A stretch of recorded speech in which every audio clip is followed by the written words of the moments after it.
The City of York Human Relations Commission wants to welcome you tonight. This is something that's a labor of love that we've been doing for some time now, and we had an absence during COVID, but we're back. And we're so glad you're all here with us.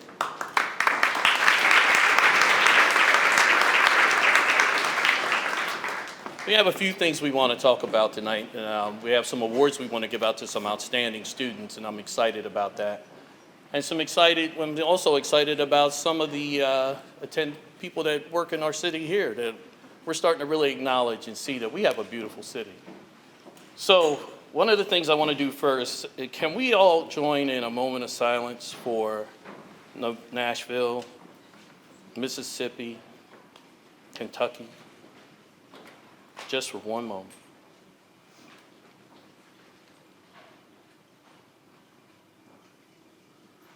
Thank you. It's horrible what's happened, and I know they're on the hearts of all of us. And we've all been praying and wishing them well. Tonight, one of the first things I want to do is I want to introduce our board. When I call your name, I want you to stand up for a second, okay? We have Ms. Jada Richardson.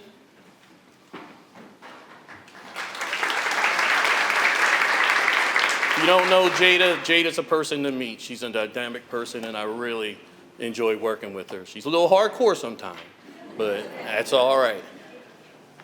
Ken Worthwine.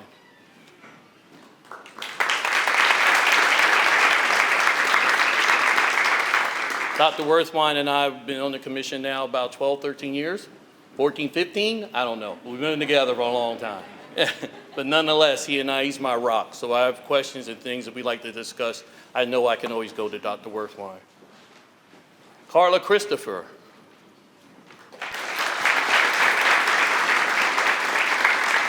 Carla is our pastor in the group. She keeps us religiously sound. Ms. Karen Crosby.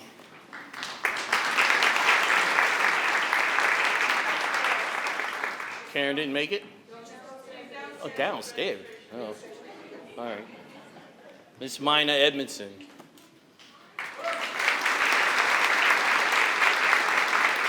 Mina's our consummate professional. She keeps us all on a professional basis at all time. I appreciate you, Mina. Rabia Khan.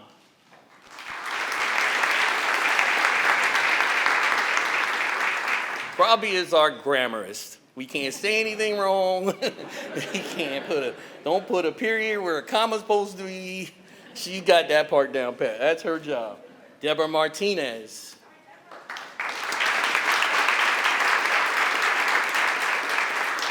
Deborah is responsible for tonight, y'all, along with her committee. This is what Deborah does extremely well, so thank you.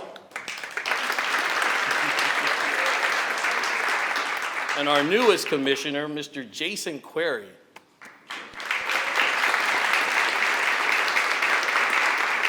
Now, we haven't figured out what he does yet, but we'll put him on. Yeah, we'll put him in some stuff. We'll get him going, but we're glad to have you, Jason, and thank you for being a commissioner. Last but not least, I want to thank our staff, Samara Tablis.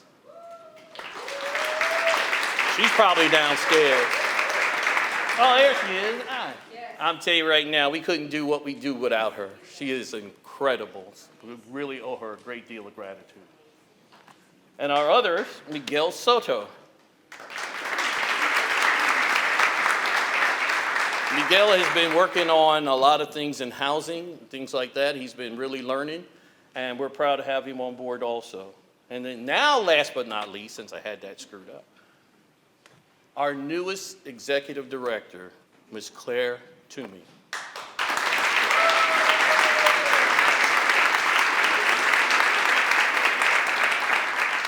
It was a long hunt for an ED, but we finally found one. And we're excited about what you're going to be able to do in this commission and your dedication to our city. There's a few things that we've done this year we're very proud of.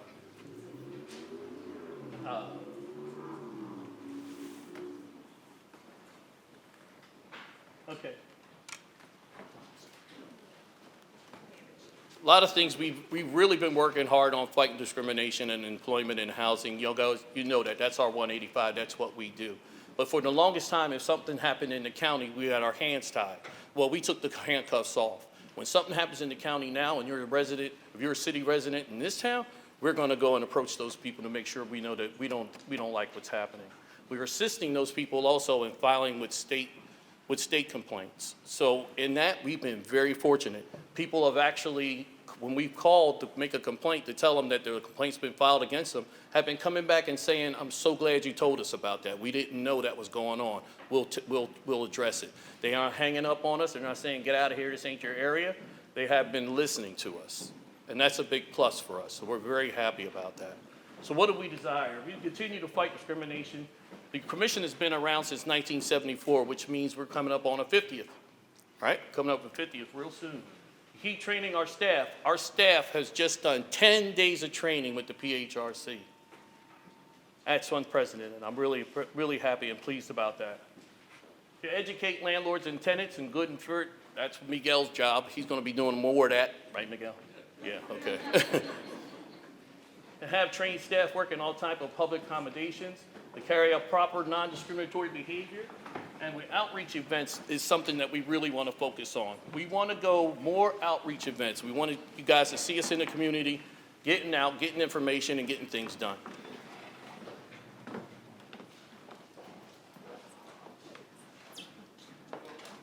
Keep going. Okay. What do we hope to accomplish? One of the things we hope to accomplish is we want to educate landlords and employers and all those people that are out there doing these infractions. That's part of it. A lot of it's out of ignorance. It's because they don't know. So what we're going to do is we're going to really push this year on prevention. We're going to educate. Then, after that, what's next? Right? After we educate you, then we're going to litigate you, right? We're going to come enforce, and then we're going to enforce the law. We have public accommodation issues. I was sharing with the mayor earlier. We've been getting a lot of those lately, and that's been really kind of unprecedented. I'm not used to York getting public accommodation complaints, but that's on the rise in this town. So we're going to educate the restaurants and downtown businesses that have been thriving on what's royal, what's legal, what's not. So that's part of our outreach. We want to see the residents of the city of York live free, happy, safe, regardless of their race, color, and I'm not going to read all that. But y'all understand, all right? But the newest one on there that I do want you to look at is cultural hairstyles. We just recently passed the Crown Act that Ms. Seaton was an instrument with Edwina Washington, one of our councilwomen, in getting passed. So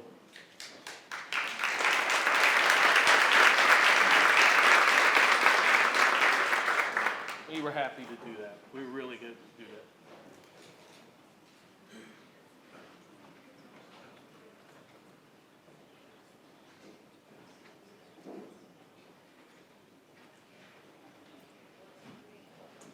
Okay, so what have we done?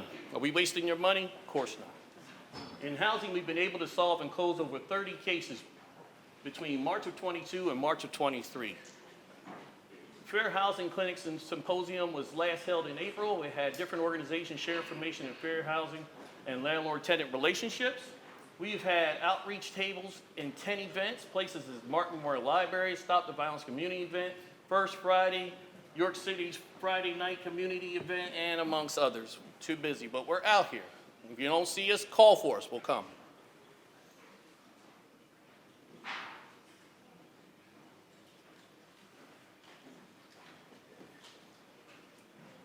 Here's one I really like. We solidified a relationship with the PHRC. That's our state Human Relations Commission. We solidified that, and we needed to do that, so we have somebody that can hold us. They're our big brother. So when we have a problem, an issue, to be able to transfer cases that happen in the county and get attention to them is something unprecedented, and we are really proud of that. So thank you, Mr. Lister, for your group. Looking forward to us doing that.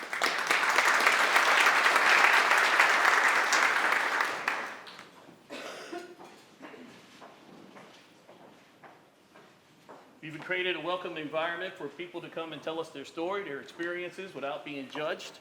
That's something we've been working on, we're really happy with. Oh, okay. How's that? You good? See, didn't I tell you all her job? See? Yeah, didn't I tell you? Hank's robbing you. Where was I? Oh, we're also willing to listen to your voice. That's one of the things that if you have a complaint and you've been hurt, it's nothing worse than not being heard. Especially when you know you've been wrong. It makes you feel terrible. And then have the agencies that are supposed to help you not hear you is worse. We hear you. We'll listen to you, and we'll give you a solution. So we're going to work with you until we can get those things settled. We're not going to disappear. Okay? So you know anybody that's having an issue and a problem, and there's something that we can do to help.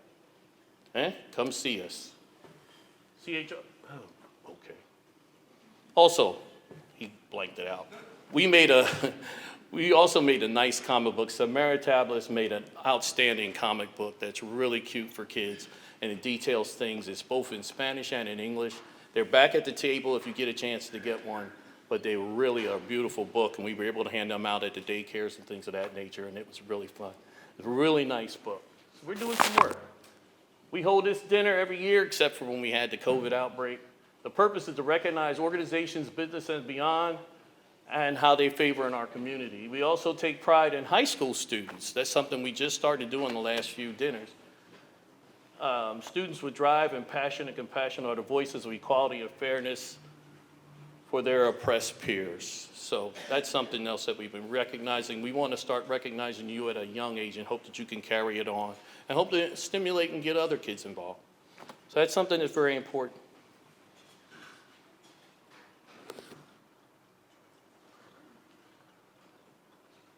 All right. We're here because of amazing people like you. Thanks for being here tonight. That sounds like more like an ending than in the beginning, but we do want to thank you for being here tonight. This is very important to us, and it's wonderful to see so many faces of people I know and love and care about. This is a good feeling. I don't feel like I'm presenting up here. I feel like I'm talking to my friends. So this is a good feeling.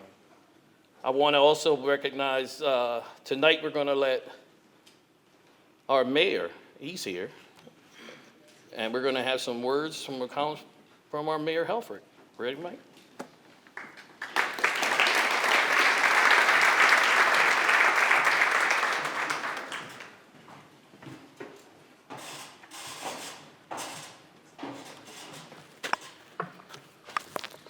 Make sure I'm all right here, Rabia. Is that okay? All right. Thank you all for coming here and supporting the Human Relations Commission. When I talk to other mayors and I tell them about our Human Relations Commission, a lot of times I'm told that we're lucky. And I tell them we're not lucky, we're intentional. We're committed. That this has been going on, this didn't just come up. This has been nearly 50 years of York making sure that we are treating our citizens equally and that we are standing with those that are not being treated equally. So I thank you all again for coming here and supporting these efforts. Particularly what we saw during COVID, there were so many calls that were coming into my office about discrimination in housing. And we all know that money dried up, people couldn't pay their rents, there were laws that said they didn't have to pay their rents. Everything got pretty convoluted. But when people came to me, I had somebody to go to. I had an organization that was their job, to familiarize themselves not only with the laws, but with the individuals. And you can imagine, running a city, you don't have as much time as you would like to deal with every situation. So the fact that they were able to pick those cases up and help those individuals, again, some of my other mayor friends were very jealous of what we have here in York City. Thank you. Thank you for everyone. I want to thank the staff now. I do want to thank my friend Stephanie Seaton, who we lost. But obviously, as Mark said, we are not done. We're moving forward. We're moving out into the county, whether there is a county HRC or not. We're moving out into the county, which I think we still are all recommending that, right? We would like to see our county commissioners support and mirror the efforts that are made here in the city. But we're also doing more, and I want to share with you a couple other things that came out of working with city council, working with others, and particularly from a statement from Carrie Kirkland that I heard many years ago, and that was that the next stage of the civil rights movement is economic equity. And so we have been working hard, not as fast as we would like to be. I recognize things are never moving in government, they're never moving as fast as you want them to. But we are at a point right now where next month we are going to be releasing a report on something called local sourcing, which is where the local institutions, the local big spenders, so to speak, the WellSpans, the college, the city, the county, Johnson Controls, all these others, they're looking at how they can invest more in small businesses here in the city and the surrounding area, and particularly how we can invest in businesses owned by people of color, owned by women, and owned by veterans and those with physical disabilities. So we are working on that and about to release a report on that. The reason I bring it up now is because there's a second half of that, and that is working with HRC to revive a pioneer's efforts. Lee Smallwood pioneered the efforts to try and help small and disadvantaged businesses grow their businesses, grow their family income. And at the time, and even today, it's very difficult to say we want to legislate a way to help people of color's businesses build up. It's very difficult, but Lee had worked at that time to find language, the small and disadvantaged businesses in the city. But because we know the population of the city, we know that that really affects businesses of people of color. And so we have been working very hard to redraft that legislation. It was passed in 1992, but never fully implemented. And so now, with the prodding and sometimes prodding and sometimes patience of our diligent city council and work from our staff, we're working right now to finalize the agreement with the HRC about the HRC's role, because the HRC is kind of the enforcement mechanism behind this. People have to register to become businesses that qualify, but anytime you have to do that, there might be somebody that's faking it. There might be somebody that's saying, oh, this is my way in. And certainly we are counting on the HRC to do part of that due diligence, to help us with enforcement and make sure that our efforts go to the people that deserve it. So once again, the HRC making sure the people that deserve equity, that deserve to have their rights sustained, are getting what they deserve. So I thank you again. And I didn't mention the commissioners, but commissioners, you are amazing. You are volunteering your time, and they help with the determinations of, if you don't know, I mean, the commission helps with the determinations of how these cases move forward, of what they're going to do. And again, this is all volunteer time, so I thank each and every one of you for your efforts. And one last thing, little pat on the back here. I'm very happy that we moved the HRC office into City Hall again.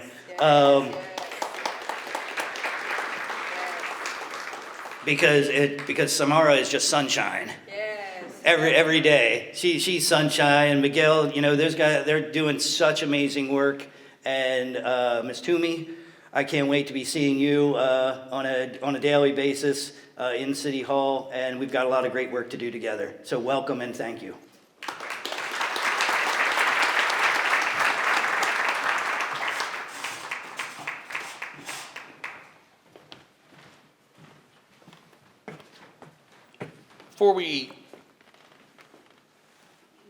I want to acknowledge some people that are here, and I don't have my paper.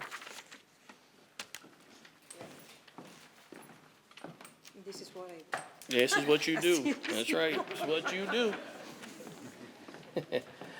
All right. We want to acknowledge, well, we just did Mike. We ain't doing Mike again. We want to acknowledge our city council members, Ms. Sandy Walker, Ms. Aguino Washington, Betsy Buckingham. Honorable Judge Joel Taluba.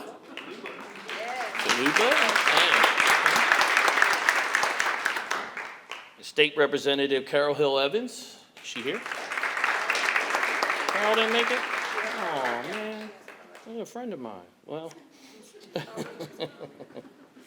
we'll see you later. If we missed you, it wasn't intentional, because all of you are stars. We have too many people. We be naming people all day long. So we're not going to do that. But you all know who you are, and you know where you are in our hearts. Okay? Now, we're going to have benediction by Elder Judy Ritter Dixon, and we're going to take the mic to you. You sit there. It's all right. Ready?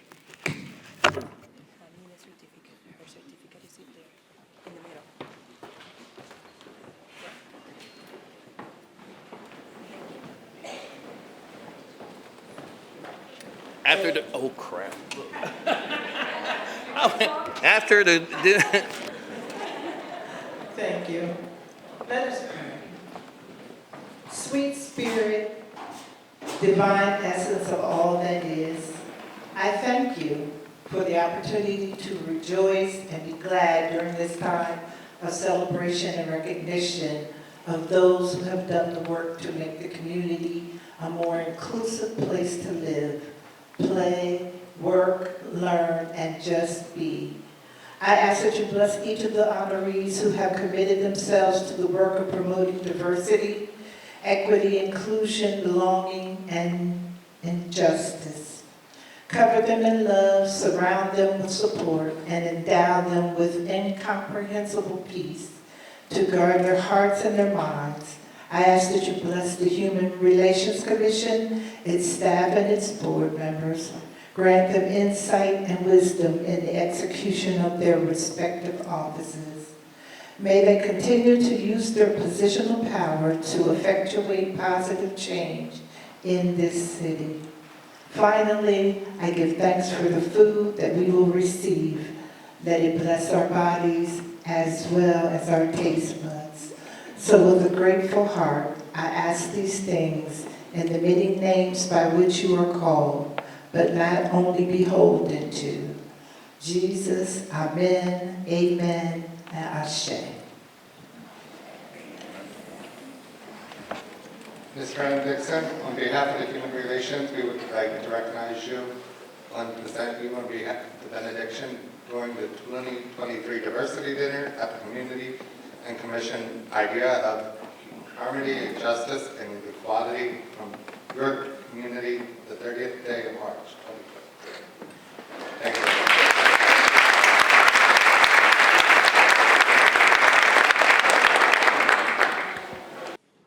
Today is our speakers. We're going to have we have special people that are going to introduce them. And this is where all the commission gets involved. So first up is going to be Ms. Deborah Martinez, the whole person that put this whole thing together. So she's going to introduce the first speaker, and then the next one, I'll let her tell you.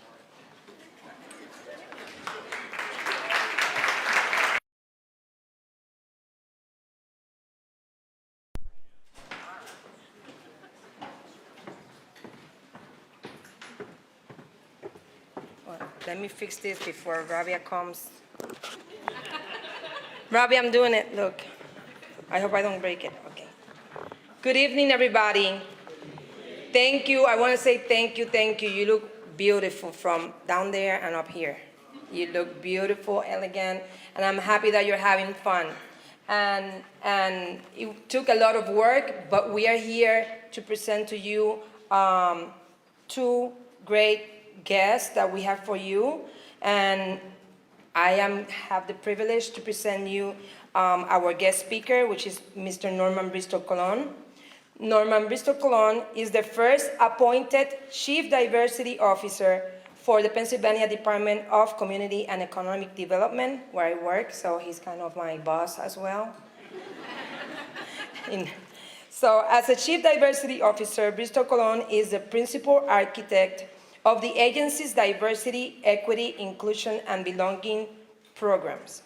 His extensive career in public service includes serving as Executive Director of the Governor's Advisory Commission on Latino Affairs, Director of Special Projects of the Pennsylvania Department of State, Assistant to the Secretary of State, Executive Director of the Governor's Census 2020 Complete Count Commission, and Special Assistant to Deputy Secretary for Community Affairs and Economic Development. Norman is the founder and president of the Pennsylvania Latino Convention, the most comprehensive and inclusive event covering all aspects of Latino life, community, policy, and agenda in Pennsylvania. Bristol Colon is an author and writer, a strategist and international speaker, coach and chief diversity officer with unique knowledge and perspectives of the nation's largest minority ethnic group, 65 million Latinos.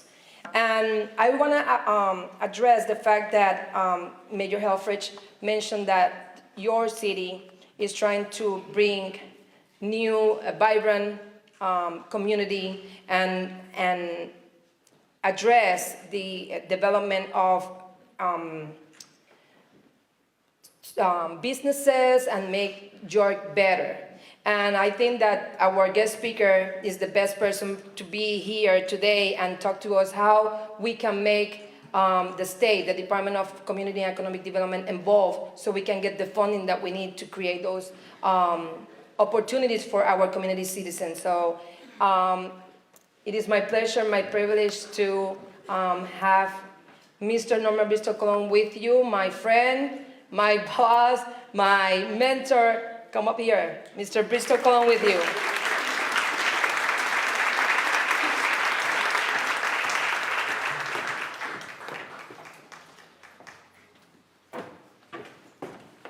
Buenas noches. Buenas noches. York City, you can do better. Buenas noches. Buenas noches. Ladies and gentlemen, it is such a great honor to be here tonight in the company of so many individuals that believe in the American dream, which is driven by diversity, equity, inclusion, and belonging. And before I get to my official remarks, I would like to address what Deborah just mentioned. As you all know, we have a new governor in Pennsylvania, and we are very proud of Governor Shapiro. We have the most diverse administration in Pennsylvania's history, and for the very first time, we have a lieutenant governor that is an African American. We have a Speaker of the House who is the first woman who happens to be African American. So,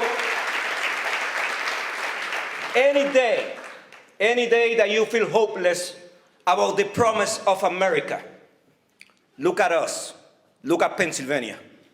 Yes, we have done some things that are not right.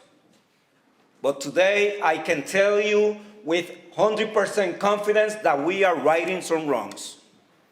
That today we have the most diverse administration in the history of Pennsylvania. That today we have a Black caucus in the Pennsylvania legislature that is moving an agenda forward. That today the Lieutenant Governor of the Commonwealth of Pennsylvania look like many kids in my barrio and many kids in my neighborhood. So we should be very proud to be Pennsylvanians, and don't let anyone take that away from you. So the governor promised to do a lot of good things, but through my department we're doing 4 main points. Is growing the economy, and the economy, just like the mayor said, the new civil rights movement must be about economic equity.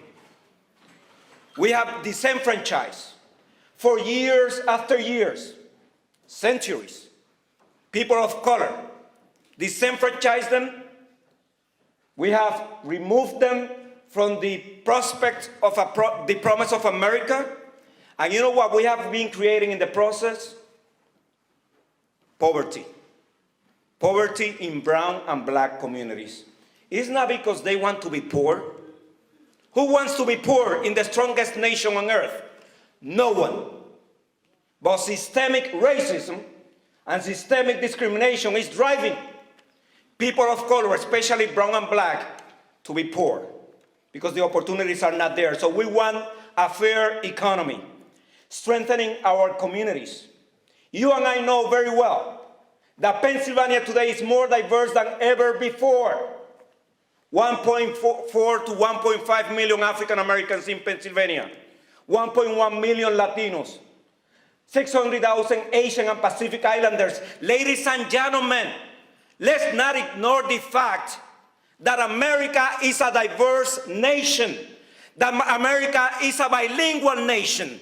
And I don't know about you, but when I look at this diversity, and I look at the numbers, purchasing power, you know, how many business members, business owners are here?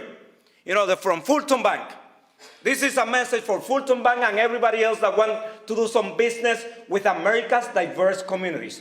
Purchasing power for Latinos, $1.9 trillion. That is larger than all economies in the Americas, with the exception of the United States. When you look at the purchasing power of the black community, $1.6 trillion with a T. When you look at the purchasing power of the Asian Pacific Islander community, it's $1.4 trillion. When you look at the purchasing power of the LGBTQ community, $1.4 trillion. I don't know about you, but I want some of that money right here in New York City and right here in Pennsylvania.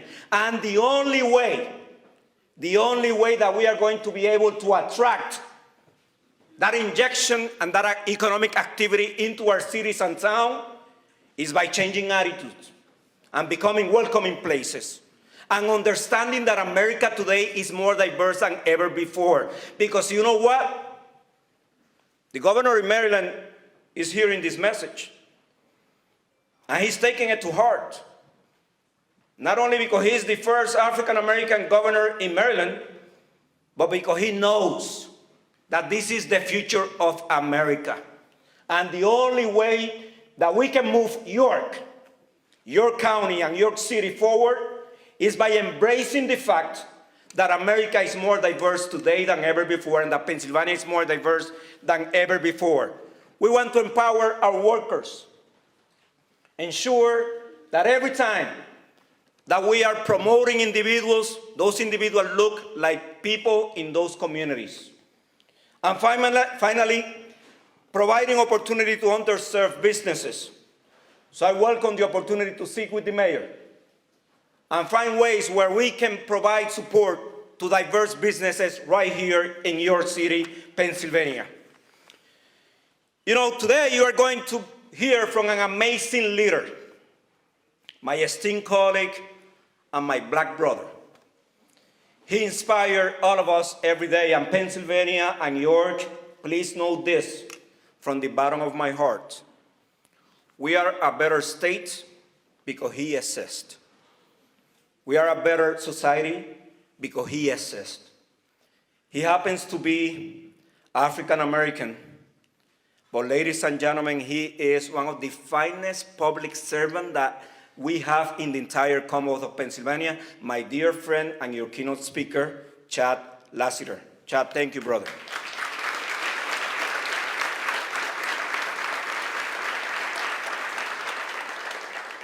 You know, 163 individuals here today.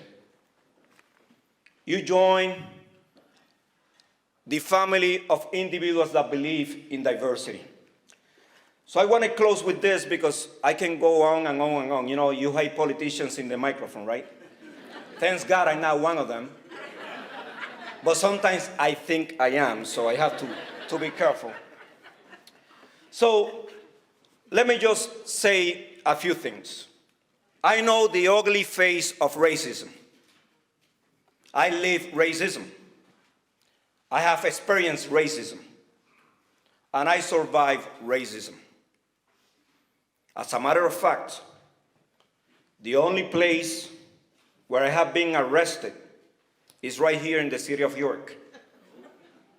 Many, many years ago, for no reason, well, I wasn't arrested, I was detained because I was fighting for the rights of Puerto Ricans, and the police officer didn't want me to express the rights So he decided to detain me for a few hours and then said, Mr. Bristol Colon, you can go home. Just because I was standing up for the oppressed, the marginalized, the disenfranchised, and the discriminated. Well, if he thought that he was going to break me, he made me even stronger. Because today I stand before you as the first Chief Diversity Officer in Pennsylvania Department of Community and Economic Development because of that incident. Because you see, when they do wrong, we right them. And the only way that we can right some wrongs is by having the opportunity to change the course.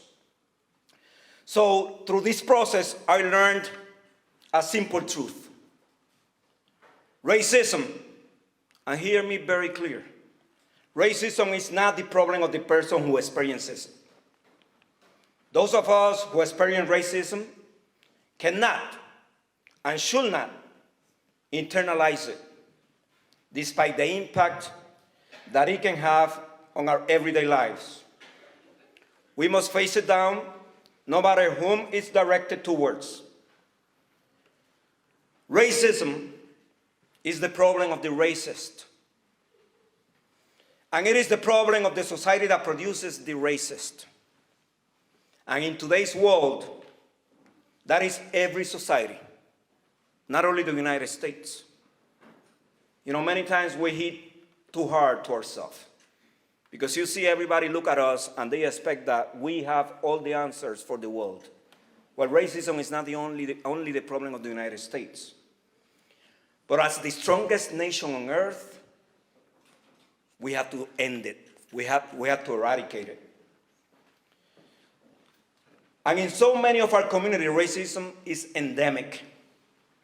It's built like a rat in a frame.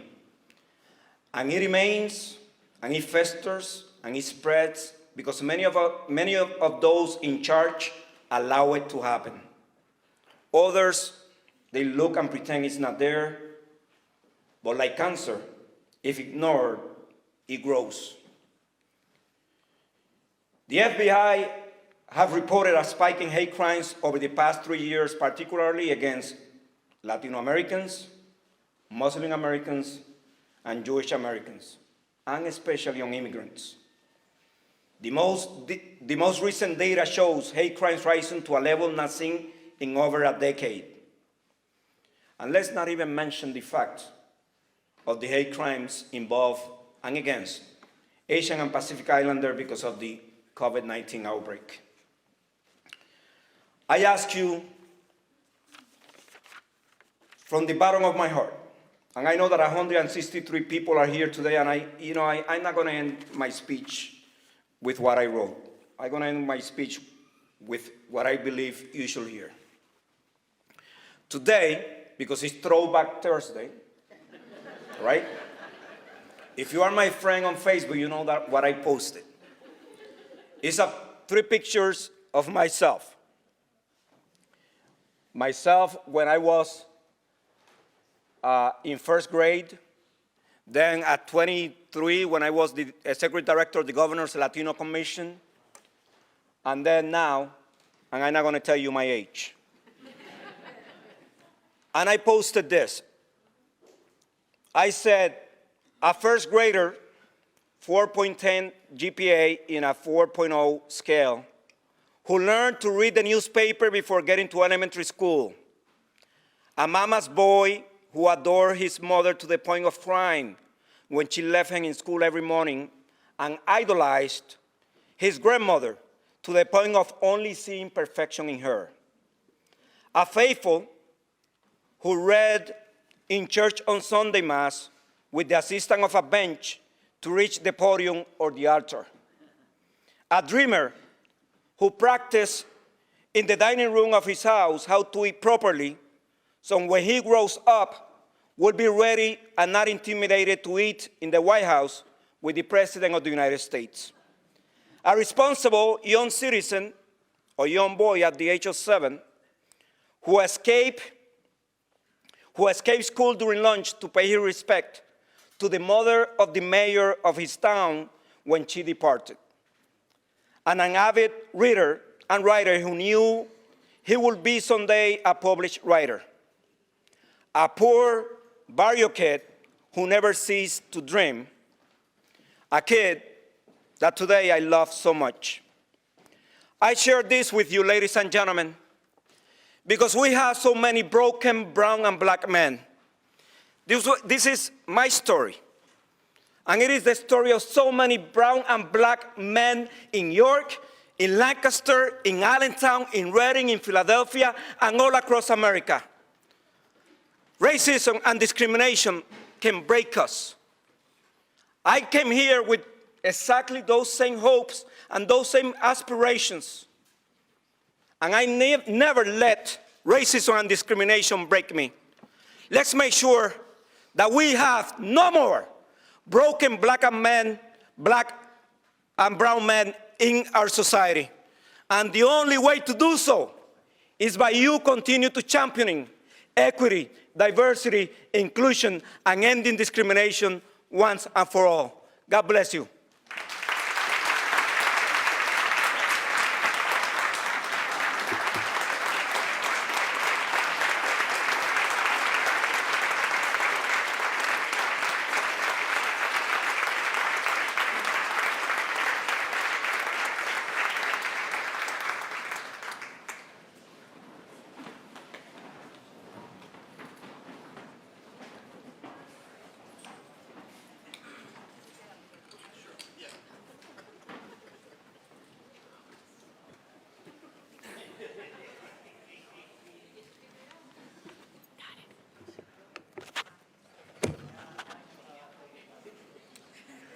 Good evening, everyone.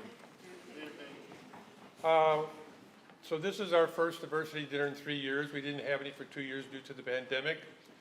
Once we decided to have it again, and we decided on our theme, helping the community address discrimination, our next thought was, who should we get as a keynote speaker? Came up right away, Mr. Chad Dion Lassiter. We had to have him as our speaker. Mr. Chad Dion Lassiter is a national expert in the field of American race relations. He received his Master's of Social Work from the University of Pennsylvania. He has received numerous awards for his outstanding advocacy in racial and social justice for everyone.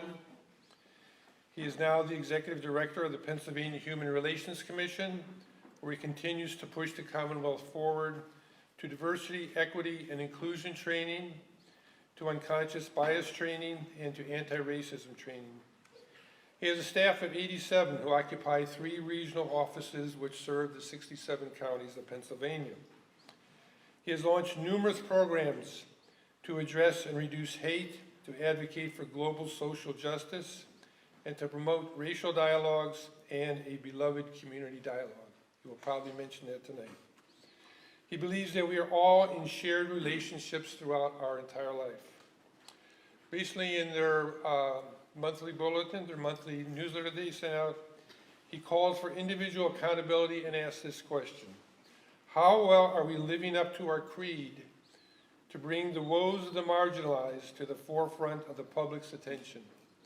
I introduce to you Mr. Chad Dion Lassiter, our keynote speaker.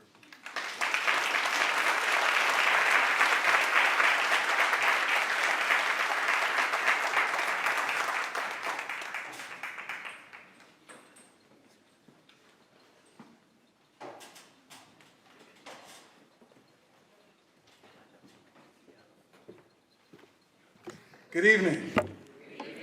So please bear with me when you're 6'6" and you're on a stage like this. I'm feeling kind of challenged. I'm scared of heights in a little ways. Can all the young people stand up before we get started? Can all the young people in the room stand up? High school students, I'm sorry. My bad. If you're in high school or college. High school or college. And I want you to stay standing for a moment, because I think that oftentimes when you meet adults of any kind of profession, vocation, you see the in-the-moment process or the in-the-moment product. I want you to read my bio if you haven't already, because there are some things that's missing in my bio. And those are themes of insecurity. Those are themes of, at some point in my life, I suffered from imposter syndrome, self-doubt, wanted to not pursue the calling that God has on my life. But I had a praying mother, I had a praying father, I had 2 praying grandmothers. I came from a community on every side of the color line and gender line, whether that was Asian American Pacific Islanders, whether that was Jewish individuals, white individuals, and certainly I'm a product of the Black College, the African American Black Church, and the African American community. But there were some people that guided me, and I allowed them to pour themselves into me. So for you young people, allow individuals to pour themselves into you, to coach you, to mentor you, but also remember one thing too, that you have greatness in you. Martin Luther King said, we all are great because we all can serve. King went on further to say that if you're going to sweep streets, sweep them like Michelangelo painted the Sistine Chapel. So see yourself from that identity as a great individuals in this democracy. Thank you so much.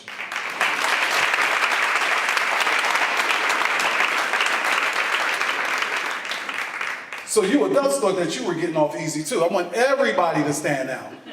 Everybody to stand. Simply because I come out of a call and response tradition. And I'm going to tell you what we're going to do. I'm going to say infinite hope, and then I'm going to point to you, and then you're going to say infinite hope. I'm going to say infinite hope again, I'm going to point to you, and then all of you are going to say infinite hope. When we get to the third stanza of doing this, I'm going to say infinite hope, I'm going to point to you, and you're going to say infinite hope, and hold on to hope, however long that you can. So once again, I'm going to say infinite hope, I'll go to you, you'll say infinite hope, I'll say infinite hope, I'll go to you, you'll say infinite hope, and then the third time I'm going to say infinite hope, I'll go to you, and you'll say infinite hope, and let's see how long we can hold on to it. So whatever your sports team is, Penn State, I know that we're in Penn State country, whether it's the Pittsburgh Penguins, I'm from Philadelphia, I'm not an Eagle fan, I'm not a Dallas fan. Pittsburgh still is for her. But we're going to hold on to hope at the last one, all right? Infinite hope! Infinite hope! Infinite hope! Infinite hope! Infinite hope! Infinite hope!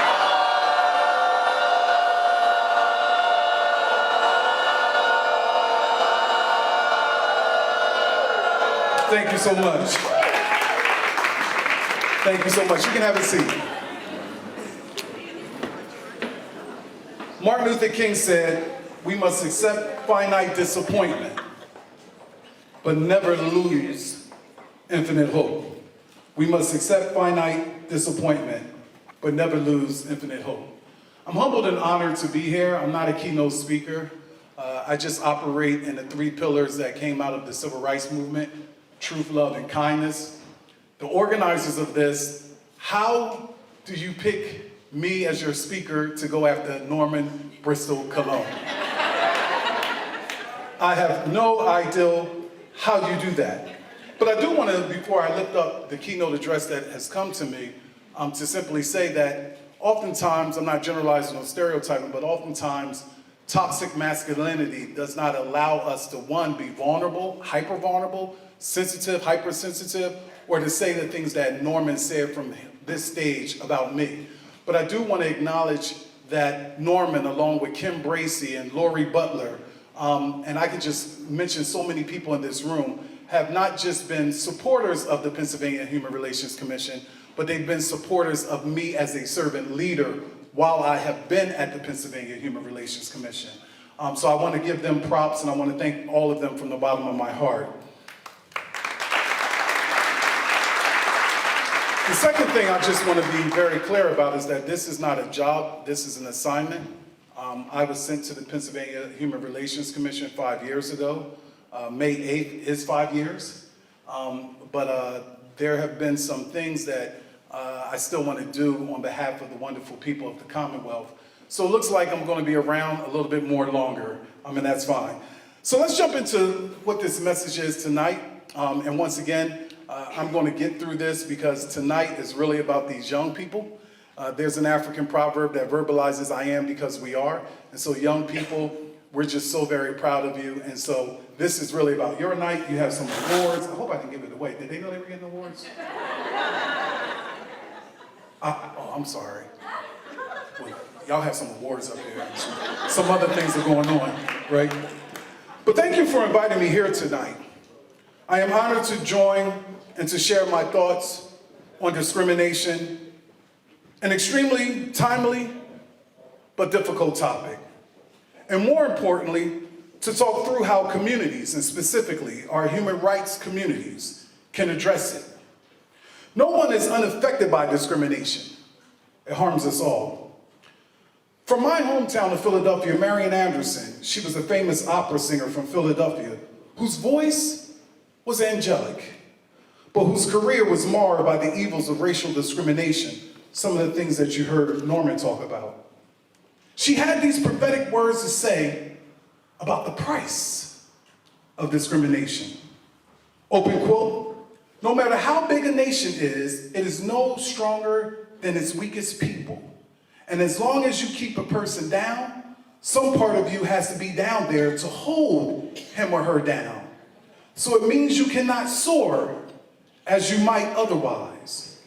The lesson that our country refuses to accept is that discrimination impoverishes all of us, those who are the victims and those who perpetuate the practices. So, when we at human rights organizations seek to end discriminatory practices, we help the entire community, and we help that community to soar. We free the hated and the haters.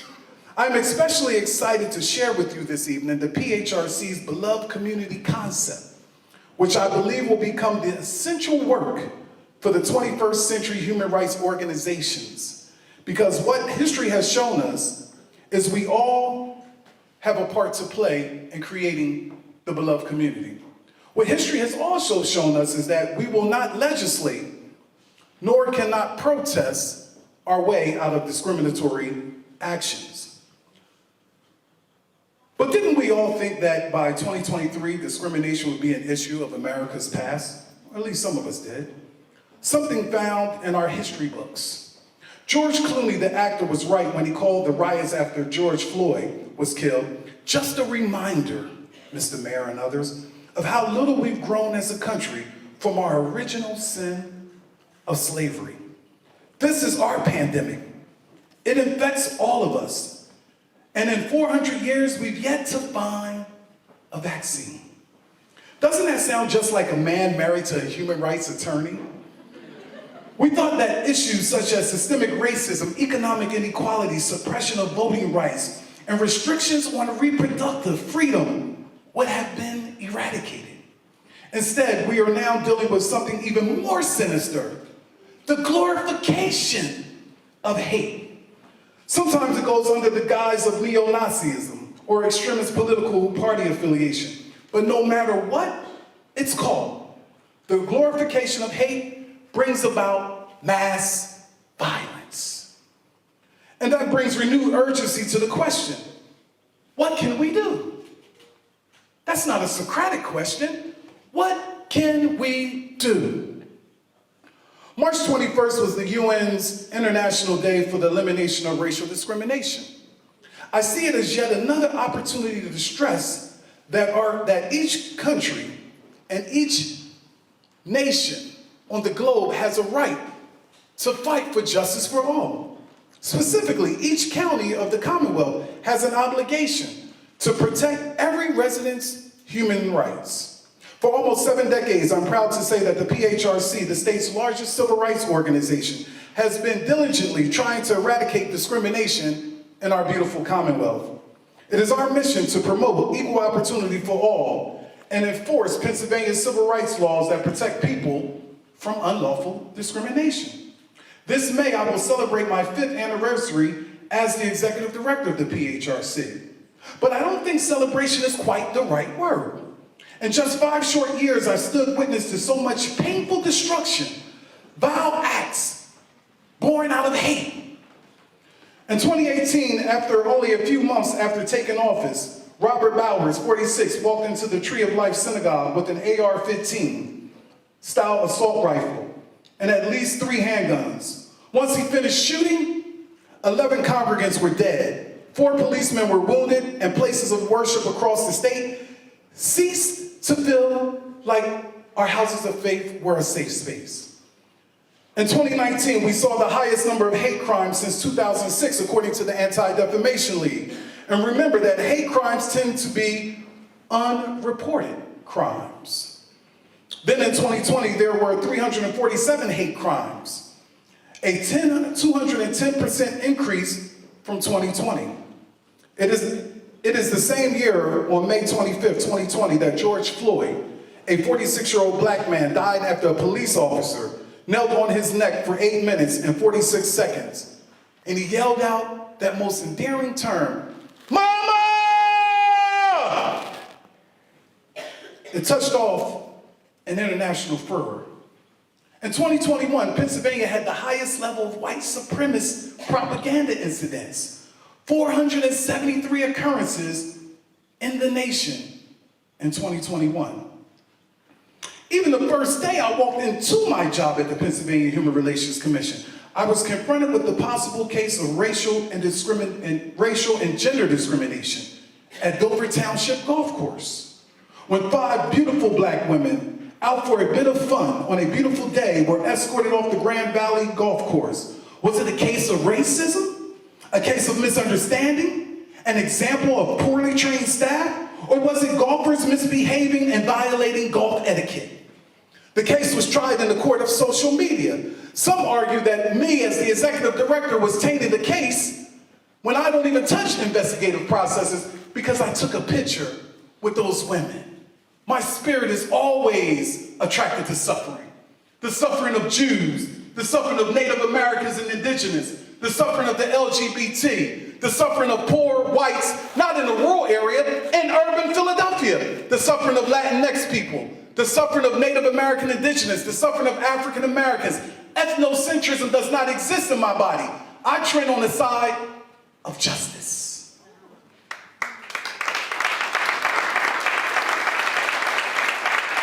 Some argue that, and this is an actual comment, the black community takes every situation and turns it in for their personal gain. I now see this is such a disappointment. You all want to make York better, but act like this. There was nothing racist about this incident, just move on, close quote. Others in defense of the golfer said, seeing the detailed account that was posted of what happened convinced me that there was very likely something to this. And this was only a small sample of the debate. Is it black people making much to do about nothing? Or is discrimination and hate real? Each day, people across this wonderful state contact us at the Pennsylvania Human Relations Commission with their own story of how their life was upended by the discriminatory action of another. And each day I ask myself, what can we do? What can we do to eradicate discrimination permanently? I don't mean what can I do legally with an accusation. What I mean is what can be done to begin to make discrimination at the community level a distant memory. There's a line from a well-known Vietnamese poet that seems the perfect way to think about our human rights work and our efforts to eradicate discrimination. It goes like this: I am on the side of tears. The poet said this means we, all of us, have a duty to address the suffering, weakness, and opposition in the world, that we must take on the responsibility to make the tears to stop flowing. In the aftermath of a discriminatory act or a racially motivated violent act, I am often asked by reporters why this is happening. They want to know why. The increase in divisive commentary over race, the spike in hate, the rise in mass shootings, the polarization of the electorate. But a soundbite is too brief to do a complex subject like this justice. So thank you, Ken and Deborah and your Human Relations Commission for inviting me, because I plan to do more than a soundbite this evening. So thank you again for inviting me this evening and allowing me to get beyond a quick soundbite, and for joining me to look more deeply into the issue of discrimination. Not to ask only why, but also to ask the more profound question: What will make the tears stop flowing? What will make the tears stop flowing? Let me also take this moment to applaud the York Human Relations Commission for its efforts to prevent discrimination at the community level through education, training, and outreach. Because it is only through civil discussion that we can begin to wrap our heads, our minds, our hearts, our souls. And I'm going to argue all of this intersecting with one another around ending discrimination. However, talk of discrimination inflames debate and makes civil discourse in the Commonwealth, as well as in our nation, almost impossible. And what I'm about to say next will not make the debate any easier. I'm going to now switch to talking to your subconscious. What I don't get to tell the press is this. To address discrimination, we must first understand discrimination. The drivers of discrimination and violence are fear, blame, intolerance, and ultimately hatred. What I also don't get to tell the press is that anti-discrimination remedies threaten white privilege. I came across the author Robert Jensen in an article from 2010, issue of Yes Magazine. And he made several points to talk about what he calls the I'm white and I'm special situation that is a problem for conservative as well as liberal whites. Open quote, for conservative white people, the dominant fear is of someday living without the privilege that comes from the concept of whiteness, end quote. Open quote, white liberals are willing to renounce the ideal that white people are superior as long as they are allowed to live comfortable in a world where white is the norm, close quote. At the PHRC some years ago, we purchased Robin DiAngelo's book, White Fragility, for our staff. And she too noted the following. White people in North America live in a social environment that protects and insulates them from race-based stress. This insulated environment of racial protection builds white expectations for racial comfort, while at the same time lowering the ability to tolerate racial stress, leading to what I refer to as white fragility, end quote from Robin DiAngelo.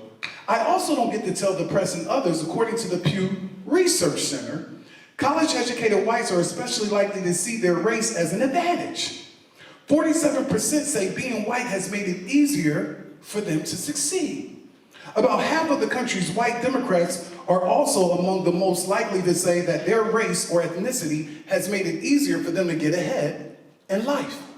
This is qualitative and quantitative data from the Pew Research Center. On the other hand, some of the data that you heard Norman talk about. 8 out of 10 blacks with at least some college experience are much more likely than blacks who never attended college, 59%, to say they have been discriminated against because of their race. It is critical to remember that when you do anti-discrimination work, when you conduct intake and investigations of discrimination complaints in housing, employment, and public accommodation, you are threatening the system and ultimately the status quo. You are threatening centuries of advantage and privilege. That is why Alicia Garza meant when she said, I learned that racism, like most systems of oppression, isn't about bad people doing terrible things to people who are different from them, but instead it's a way of maintaining power for certain groups at the expense of others. Marginalization in its simplest form is to render a person non-person and non-entity. Under feelings of fear and threat, radical slogans arise like, we must ensure an existence for white people, let's make America great again, and a future for white children, urging listeners to move to racialized violence.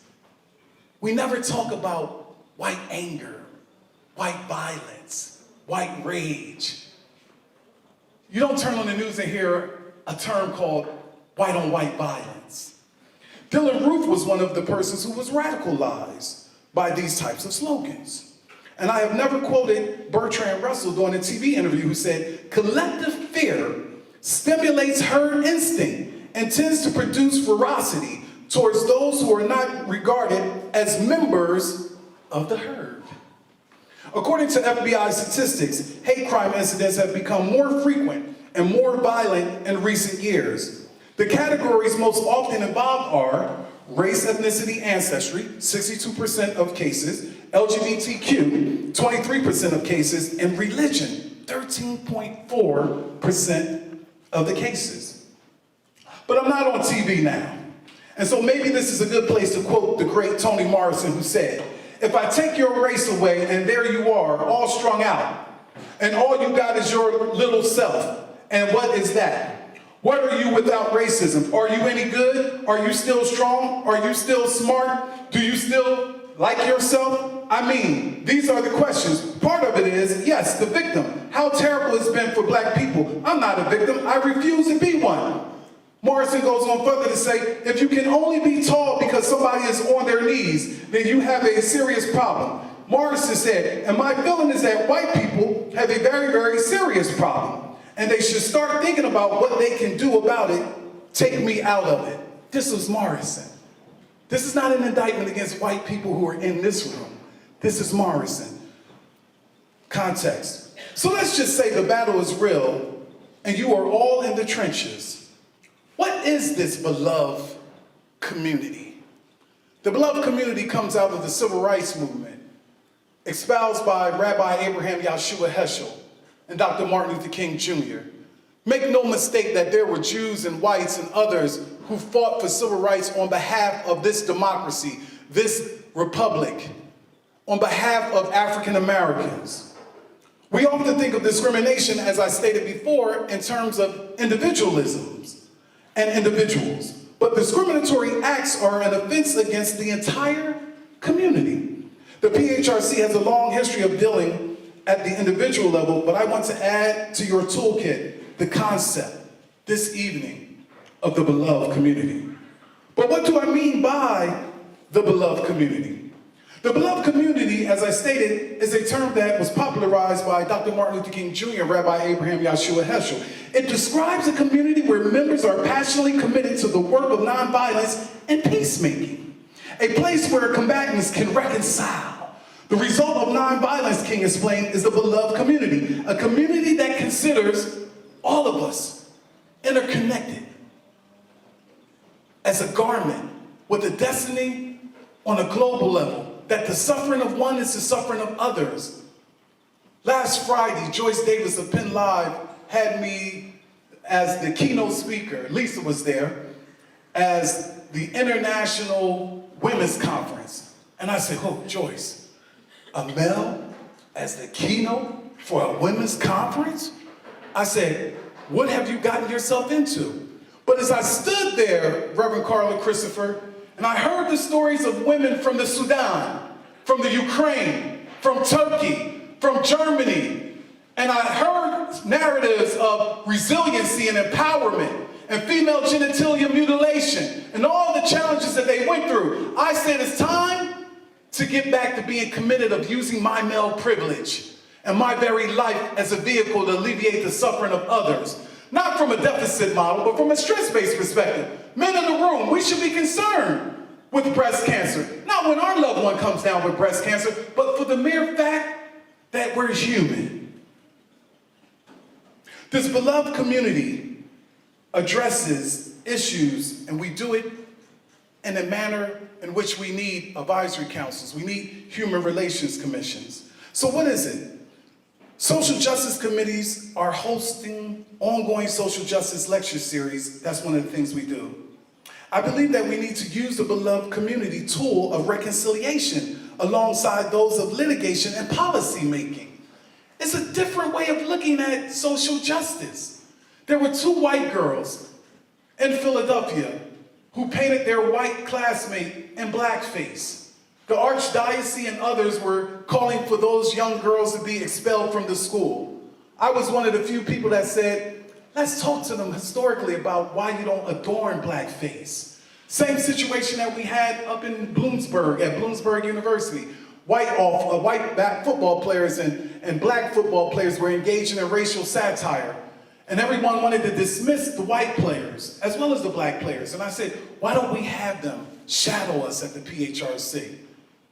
The mayor remembers when we were at the Crispus Attucks Center, and we had a No Hate in Our State town hall on the heels of the Black Klansman, Spike Lee's movie being seen. And allegedly, there were members of white supremacist groups in the Ku Klux Klan who were putting leaflets on the car windows of individuals in that movie theater. And as the mayor and the PHRC and the community, Jane was there and others, we were in that Crispus Attucks Center. A member who identified himself as a member of the Ku Klux Klan, he was the Grand Dragon, it was alleged, and he may have been. He wanted to speak. And I said, let him speak. Not because of First Amendment rights, you remember, Mr. Mayor. It was because I saw his humanity. The next day, the newspaper said, what do you do when a member of the Ku Klux Klan shows up to a town hall with the PHRC and the city of York? If you're Mayor Helfrich and Chad Dion Lasseter, the PHRC, you teach a lesson in civility. The mayor and I were very concerned about what could have transpired, but I still saw a level of his humanity. Now, when I got back to the PHRC, these are not in my notes, Lori, some of the black staff came to my office, they said, E.D. Lassiter, did you ever see the movie, what's the movie with the guy he's in a sinking place? What's that movie? Get Out. Thank you. E.D. Lassiter, a lot of people on Facebook Live said you were like the guy in the movie Get Out. I said, why? Because of what I did last night? So Karen, they said, yeah, you were in the sunken place. I said, I'm sorry, I'm just at a level in my spiritual and intellectual life where I see redemption and not retribution. I see redemption and retribution. There's not a person in this room that has ever oppressed me. There have been systems in this room that have oppressed me.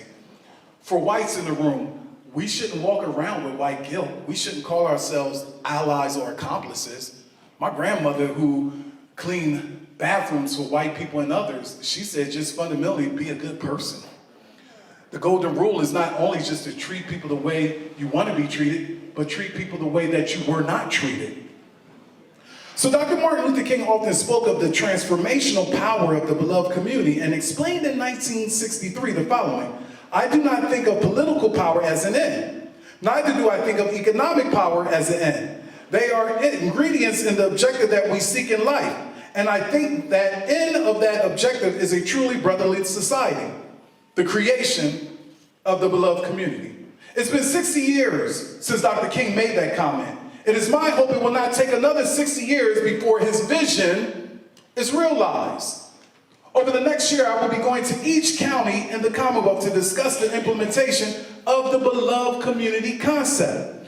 I hope you will invite me back to York so that we can talk about this in more detail. But let me give you a snippet. At the PHRC, the beloved community stands for the following: begin to collaborate, where we encourage individuals and organizations to come together over what is needed to improve the community's well-being. Building community, where we facilitate community members in jointly creating a vision for what the community should be, including the essential services that every resident is entitled to. Better compassion. None of this works if we continue to create others as scapegoats. We don't have a lot of time here, but there's also a lot of black victimization in our society as well. Blaming white people for issues that are endemic to the black culture that has nothing to do with white people. Some of you will get that when you go home. Some of the African Americans is like, no, he didn't.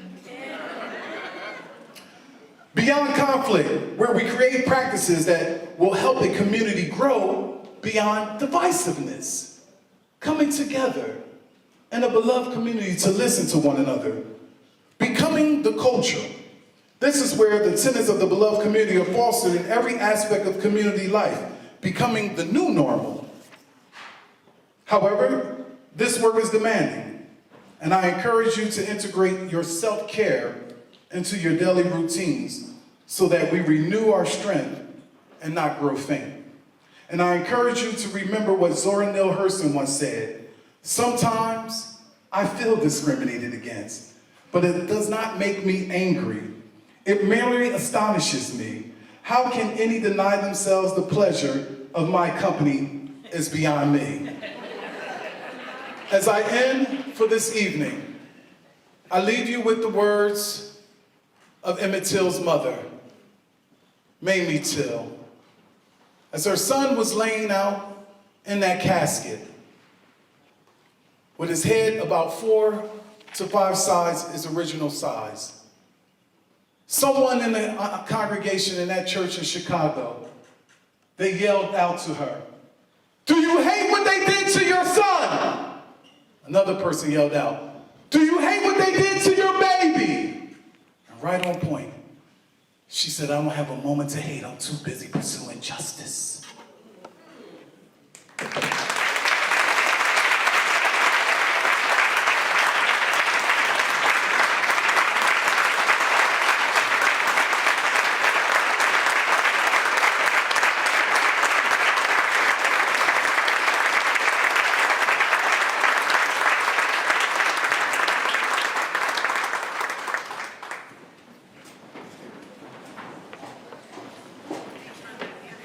Thank you very much. Is this working? Yes, it is.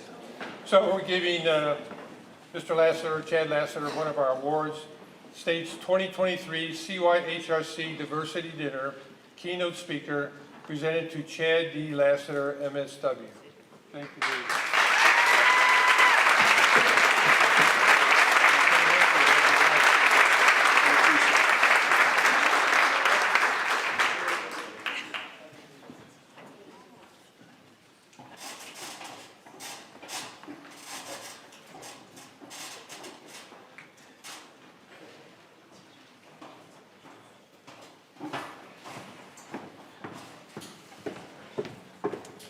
Thank you, Mr. Chad Lassiter. Thank you very much for your words.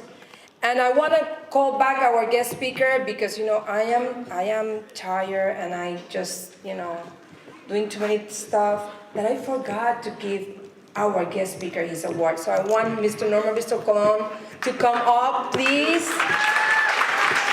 You deserve an award as well.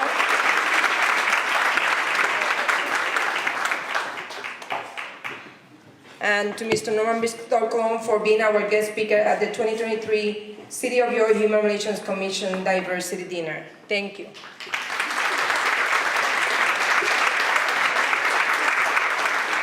I better make it right, he's my boss.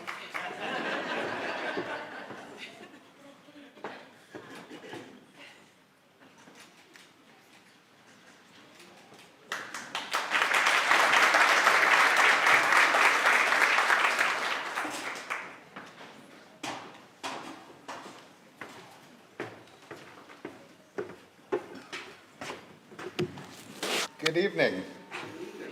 The reason we're here for the awards, the York City Human Relations Commission CYHRC Awards are presented to individuals or organizations who are not noteworthy for providing and promoting fairness and equalness opportunities in housing, employment, and public accommodations, and or those who have made sacrifices, contributions to reduce of civil tension or solving problems, resolving from discrimination. We recognize and aware the promotion of the Commissioner's goals of diversity, equality, and nonviolence.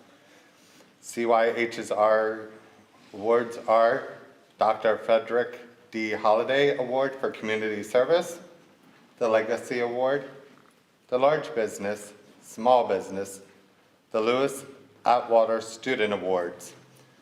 The Commission promotes public health, safety, general welfare, and the best interest of our residents by assuring equal opportunities and satisfactions to the right to the public economy, securing housing, equal employment, and advocates their fullness capacity regarding of their race, color, family status, religion, creed, age, sex, national origin, disabilities, sexual orientation, use of support, animal guardianship, identify, hair, texture, and style.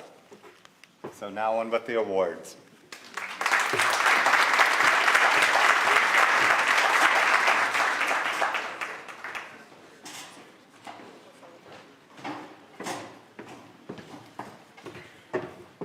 So the first award for the night goes to Dr. Frederick D. Holliday Award for Community Service.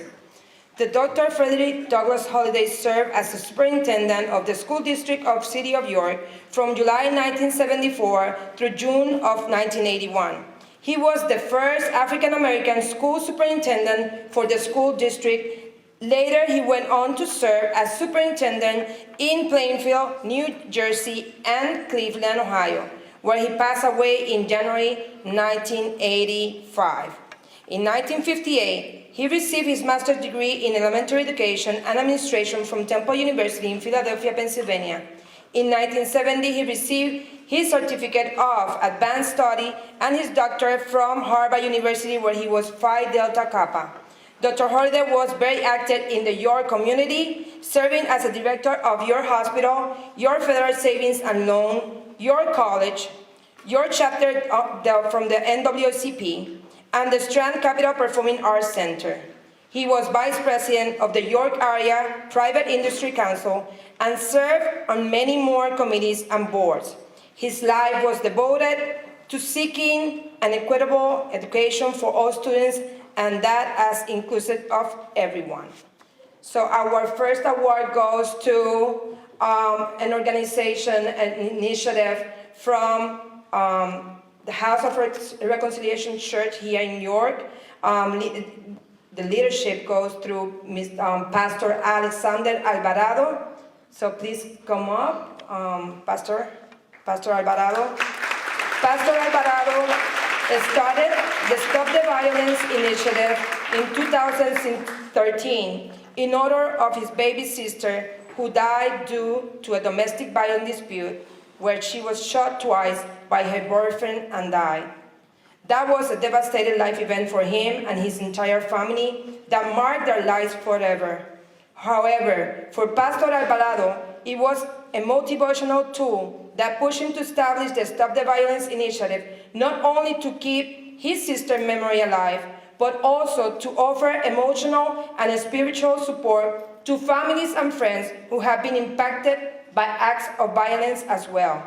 Its main purpose is to promote love, peace, and unity among all members of our community, to spread kindness by providing free food and helpful resources to those in need, and to continuously working in making York a safer and peaceful place to live.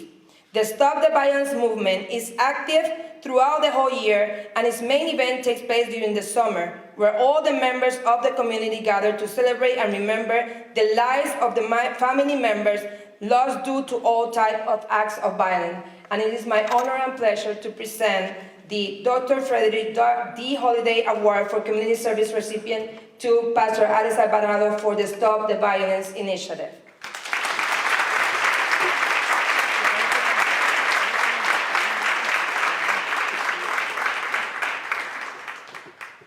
Thank you. I always say this, my English is not perfect. But I want to say thank you, and everything that I do because this is my passion. And I do it because this is my city, my daughters, my son, my grandson, born here, and I'm a kid fight for the peace and stop the violence. God bless you.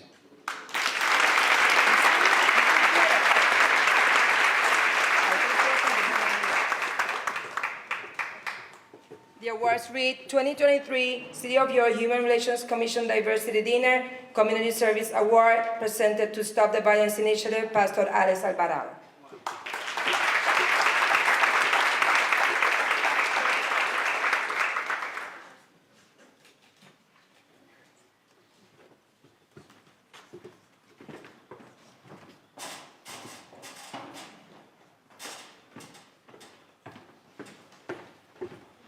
And now I will leave Commissioner Rabia Khan and Carla Christopher that are going to present the next award.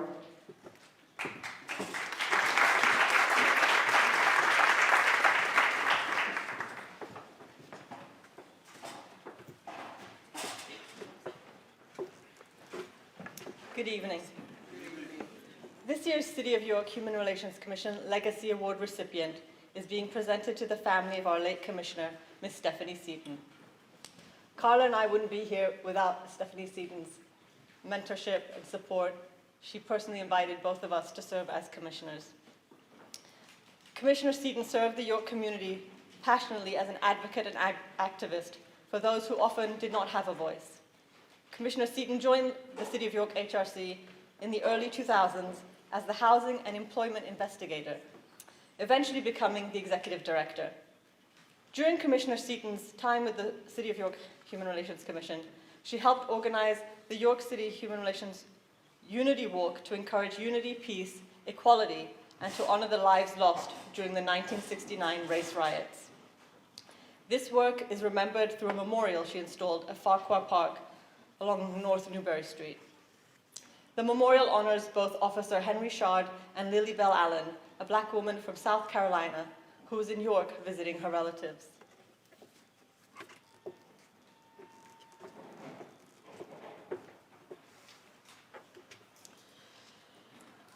As chairperson of the York City Human Relations Commission, Stephanie continued her service to the York community. She worked with the York City Council, who passed the Crown Act, which amended the city's human relation ordinance to protect hairstyles. And her presence was powerful, her passion undeniable. She was also known as a writer, a caretaker for her beloved mother, a leader for survivors of violence and domestic violence and recovery, a supporter of women, of people of color, of youth, and she always said that her greatest legacy were her children.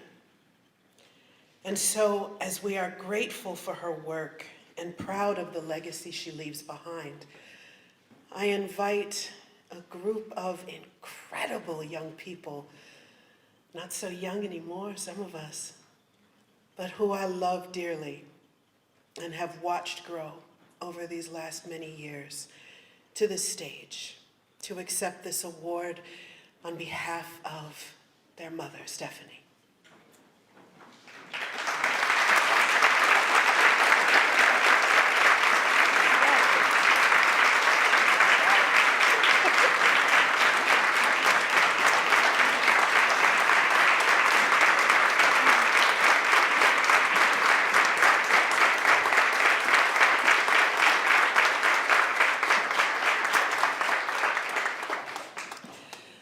Ladies and gentlemen, we present the 2023 City of York Human Relations Legacy Award to Commissioner Stephanie Seaton and to her living legacy, her children.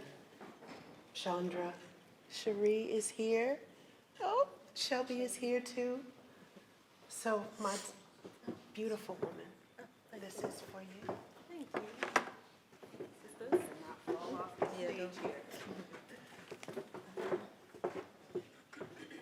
Hello, everybody. Many of you guys may know me. I'm Cherie McFadden, but this is my sister, Shonda. She's our oldest sister, and our baby sister, Shelby. Our brother is not here because he just had our mom's 12th grandchild. So he's home with his new son. But we want to thank everybody who are here. My grandmother is also here, and two of my aunts and my mom's oldest granddaughter. I just want to thank everybody and thank the HRC. This was our mom's assignment as an activist, an advocate. She always advocated for access through her service and commitment, starting with the HRC over 20 years ago, and working alongside beautiful people like Carla and Mark and Mina, who are all commissioners, and then believing in people to come behind and carry the torch, such as Jada Richardson. I don't know if she left or not. So I'm gonna be as quick as I can. If you know me, they said 3 minutes, so I'm gonna do my best. But one thing my mom always said is, if you're not a part of the solution, you're part of the problem. And I think, I wasn't sure if it was Mr. Lassiter or Mr. Bristol Colon, who said, if you're allowing or ignoring, then you're part of the problem. And she always would say, if you can't do everything, but you can do one thing. And even if that one thing is speaking up, do that, even if your voice shakes and even if you speak up alone. And just to remember that allowing access doesn't always mean that you're creating equity and equal opportunity. And she was an advocate for equal opportunity and equal access in the areas of fair housing, employment, public accommodation. So I just leave that with you guys, that if you're not a part of the solution, then you are a part of the problem. If you're ignoring the problem, you're a part of the problem. So yes, I want to thank you guys, the HRC, the PHRC, and everybody who worked alongside of our mom for years and years on any kind of level, encouraging her work, standing beside her and behind her. We appreciate you guys. I don't know if my sisters want to say anything. But yes, thank you guys, and this is an incredible honor, so thank you for honoring her legacy.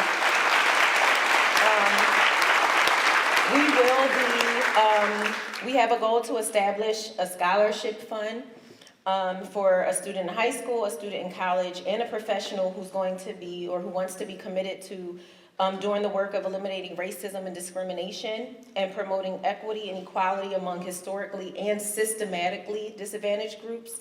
Our goal is that we're working towards is building a fund of $15,000 so that over the next 10 years we can award 3 scholarships of $500 apiece to 3 different individuals that want to continue this legacy of service and activism throughout the city of York. So please contact me, get with me, or a member of the York City Human Relations Commission knows how to contact me if you would like to get more information on how you can help see that scholarship established. Thank you.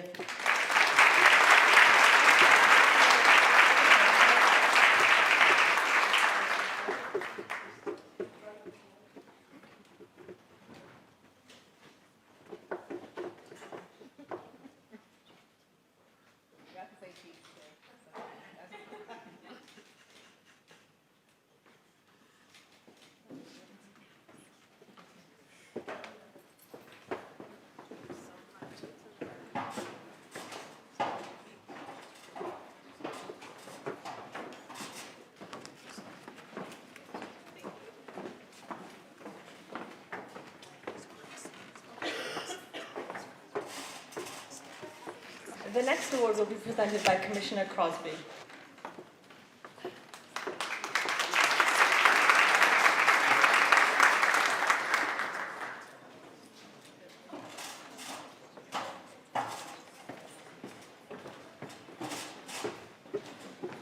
Good evening, everyone. The City of York Human Relations Commission Small Business Award recognizes the efforts of businesses employing fewer than 100 employees who demonstrate their commitment to the mission of the commission and to addressing the needs of the community. They serve through their hiring practices and the services they provide in an equitable fashion. Foursquare's Development and Construction is committed to building more equitable and safer housing opportunities and strives to revitalize neighborhoods without displacing residents. Co-founders, Mr. Frederick Walker, Chief Executive Officer, and Anthony Moore, Chief Operating Officer, say their goal is to build strong, vibrant communities that provide equitable opportunities for all. Foursquares does more than development and construction. They also give back to the community by sharing their expertise and knowledge as mentors and volunteers, and by providing opportunities to York's historically disadvantaged neighborhoods. It is my pleasure to present them with the Small Business Award.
Good evening, everybody. I'm just gonna take this off because I ain't gonna come down. I just want to say thank you to everybody out here. We have a lot of our friends from York College. We have our friend in the back, Don and Lisa, Brandon, his son. We just thank everybody. Jane, we thank people from over at the York County Community Foundation. It's not easy work. It's not very profitable work. Me and Fred always laugh and joke and say that we're a for-profit company interested in a lot of nonprofit activities, right? But it is our goal to see some of these housing inequalities addressed. You know we can't address all of it, but we're doing our little small piece to assist with it. And a lot of the folks in this room, and I know some of our friends over here at Fulton Bank have been tremendous help for us as we get going. Also, security detail as well. So if anybody trying to get to me, you got to go through these guys first. But yeah, we just want to say thank you. We don't do this for any type of recognition, but it's always good when someone does notice some of the things that you're doing. So we really appreciate it. I don't have too much to say, but I just want to also thank the mayor, Jane Conover, Brandon Bellamy. Thank you for making the trip. Don Graham, our staff that we have, our friends, all of the work that we're doing in the community. Dominique Della Carpini, Lisa Fast, everybody that Leadership York. Leadership York for helping us come together, because without Leadership York, me and Anthony wouldn't be here together. I want to thank my wife for supporting me through all of this. It's a lot of hard work, and she's been the backbone of what we've been doing. But thank you, everybody in the room, to all the recipients. Stop the violence. They do a tremendous job. And Cherie, you and your family as well. Thank y'all.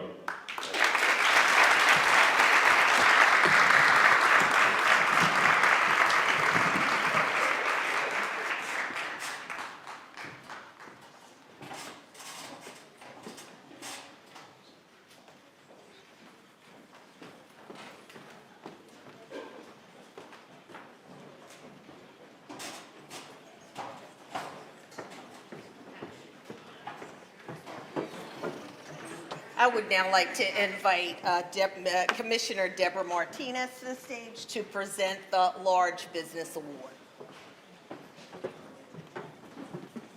And the Large Business Award goes to... The Large Business Award is the Commission's large business presented to a local business which has a significant workforce in our community and exemplifies the goals, values, and practices for their workforce, which the Commission promotes. In addition, the services they provide to the community advance the general welfare of everyone in an equitable fashion, particularly to those who are underserved or face discrimination. And this year's Large Business Award recipient is Fulton Bank, downtown York. So if you can start, all the team members are going to come up. Please start walking in. The City of York Human Relations Commission wishes to thank Fulton Bank, downtown York, for its ongoing support of our annual diversity dinner. The Fulton Bank Downtown York team is continuously working toward building a vibrant York community. The programs, products, and services in the areas of affordable housing and home ownership, job training, and workforce development, financial education and economic development, as well as diversity, equity, and inclusion are key factors in supporting the mission of the City of York Human Relations Commission. Providing loans to help individuals finding a safe, stable, and affordable places to call home, training individuals to find gainful employment to support themselves and their families, embracing the differences and similarities of all individuals, and the respect and inclusion of their workforce and the services they provide to the community members are some of the impactful contributions from Fulton Bank Downtown York team in making a stronger and more self-reliant York community. And with us, Fulton Bank Downtown York. Large Business Award. I just have to say, I'm not going to say my name, but this guy over here was at Penn State York when I was working at Penn State York. I was the first financial aid coordinator at Penn State York, and I went to Penn State York, and he was my student. So, but you better not say your age because I'll kill you.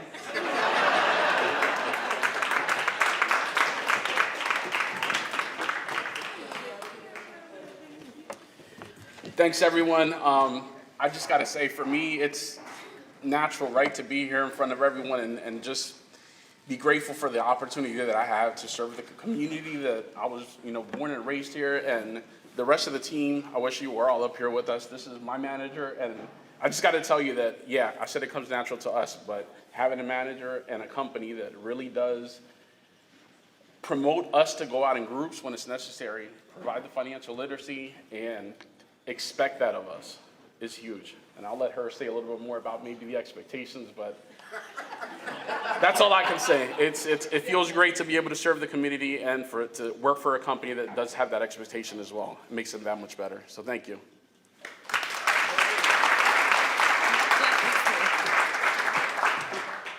I think we'll just kind of ditto everyone else's comments this evening, right? We all live in this community. We all support this community, and it is our job to enhance and impact the entire community. So financial literacy, home ownership, banking in general is extremely important to us. And we have great community members that help support us in that mission, and then all of our team members. So thank you very much.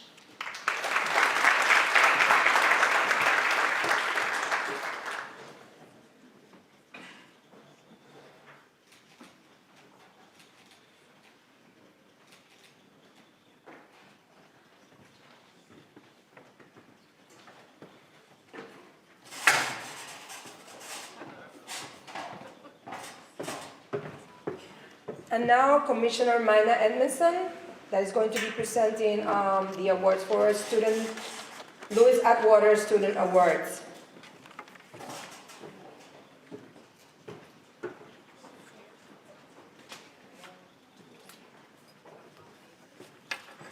Thank you, Deborah. I had the privilege of contacting the schools in York County this year with the counselors, the teachers, the school administrators, and to receive the many, many nominations for student award recipients. The Lewis Atwater Award is the annual remembrance to Lewis Atwater. This award is given to a high school senior or seniors who exemplify the qualities which distinguished Lewis at the time of his untimely death from an injury playing in a football game for York High in the fall of 1989. He died October 5th, 1989. During his athletic career, he also ran for the school's track team. His football coach, Jeff Ruby, said that Lewis was always a respectful young man who was an honor to coach. This award is given to senior students who participated in activities to promote understanding among diverse groups in their school, who accepted a leadership role in those activities, and who engaged freely with the many diverse functions in the student body, who acted to affirm another person's equal rights or to promote harmony, or who experienced a risk or overcame any special life circumstances in providing service to others.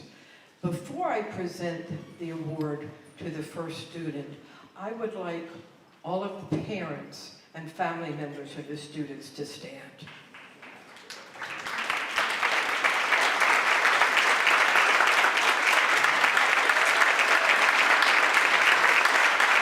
Can they be joined by their teachers, their school counselors, and their administrators?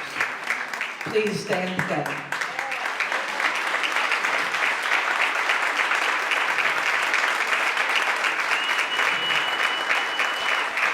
Thank you to each one of you for introducing us to these amazing students. The first Lewis Atwater Award recipient goes to Ruby Adams. Ruby was born in Accra, Ghana in 2005. She and her family moved to the United States in 2010, where she had done all her schooling. Ruby started her education by attending kindergarten in New Jersey, but then spent most of her elementary years in Owings Mills, Maryland. When Ruby was in 7th grade, the Adams family moved to Hanover, Pennsylvania, and Ruby has been in the Southwestern School District ever since. Ruby's pretty smart. Her favorite class is anatomy and physiology, and she plans to attend a local college and become an OB/GYN. In her spare time, Ruby likes to read, yay Ruby, to work out, listen to music, and to plan and participate in diversity club activities. Ruby, will you join us, please?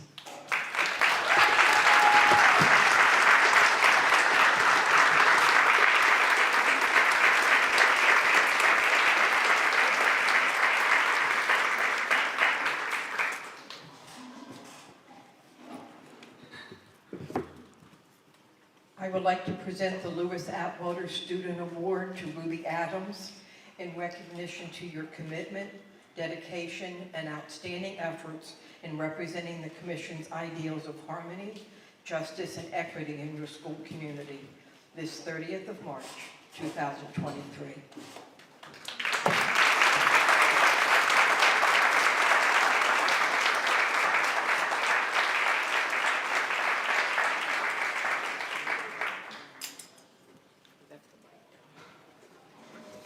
Oh, and I forgot, there is also a monetary scholarship award for Ruby here as well.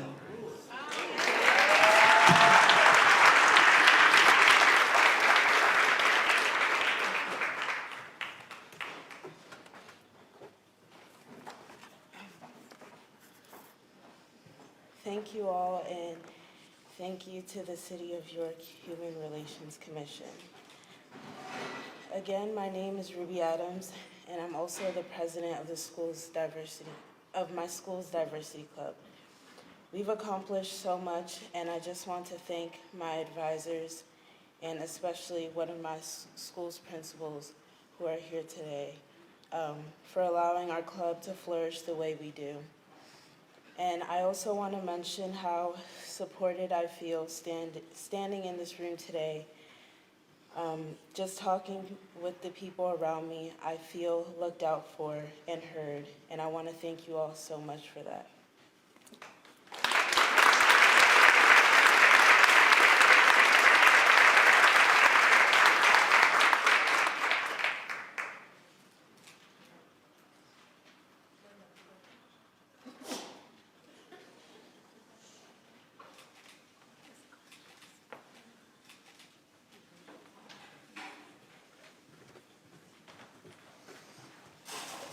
I would like to invite Commissioner Carla Christopher back to the podium.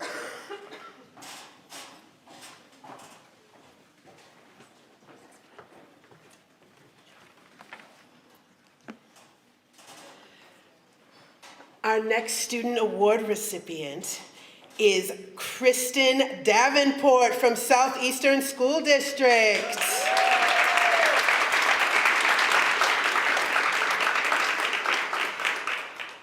Kristen is a graduating senior from Kennerdale High School, and during her time at KDHS, Kristen founded PACT, People of All Colors and Cultures Together, and under her leadership, this group promoted Black History Month through informative posters and throughout the building, brought daily Black History Month factoids to the TV announcements, and now this past month presented a district first, an African American History Month full school assembly. Kristen has been a leader by example, and by her education and her sharing of responsibilities and talents as the founder and president of PACT, and also as an incredible musician. In the school and community musicals, she has graced the student body with her talent in multiple ways, truly embodying what it means to be a multifaceted activist, using all her gifts and talents to share and to show the gifts that BIPOC people bring to our schools and communities. So, ladies, gentlemen, and beloved humans, please offer your gratitude and support to the fabulous Kristen Davenport.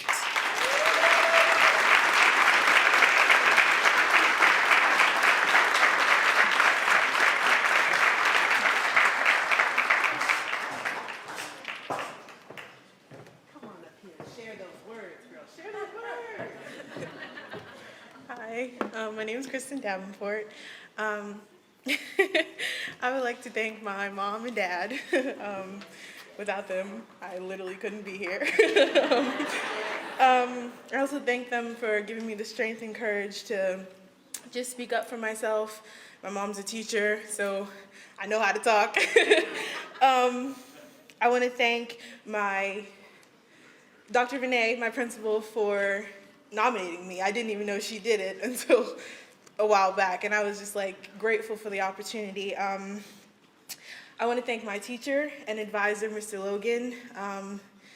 He has always been there, giving us a voice, and just if we couldn't say anything, he was there to, give us that extra step. I want to thank, again, my parents for being there for me and humbling me sometimes when I knew that it wasn't about myself. It was about everybody and just making a change, and I'm really excited. Thank you so much.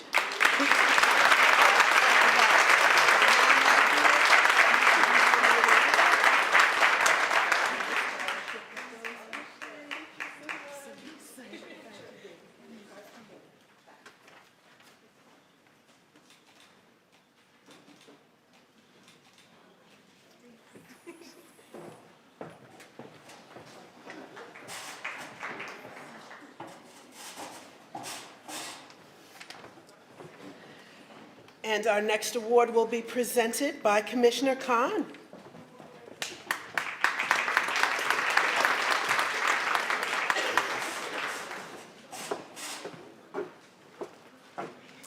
Our next Lewis Atwater Student Award is Ainsley Ellis, a senior at Dallastown Area School District.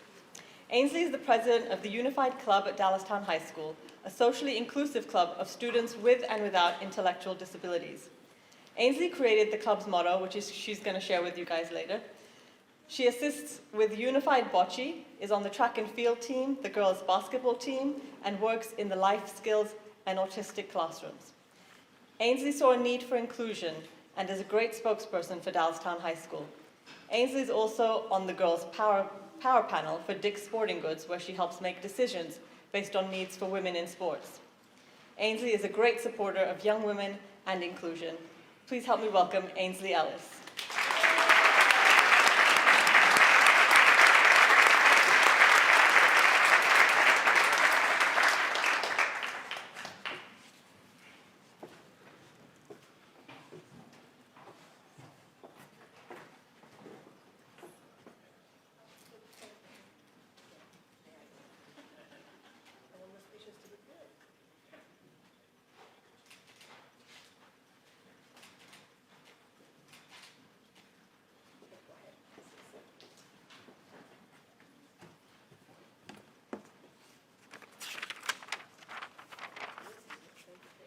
Hi, my name is Ainsley Ellis, and I'm a senior at Dallastown High School. I first wanted to thank everyone that has contributed to me receiving this award. Thank you to those that took the time to review my application. Thank you to Mrs. Gable, our high school Unified Club advisor, for nominating me. And thank you to Ms. Wolf, the high school life skills teacher, for being my biggest supporter and role model throughout my high school years.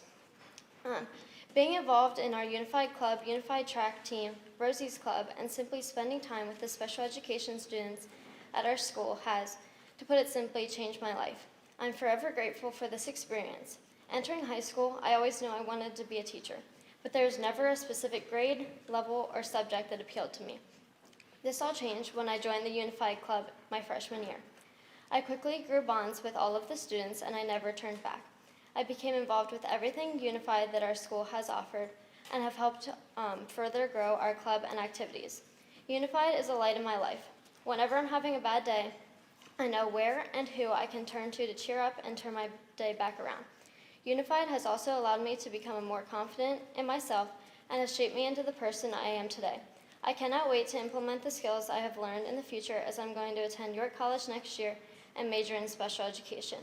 Our club mission statement, that was previously mentioned, is we are a socially inclusive club made up of students with and without intellectual disabilities, striving to demonstrate meaningful inclusion and achieve lasting friendships. Thanks for this opportunity.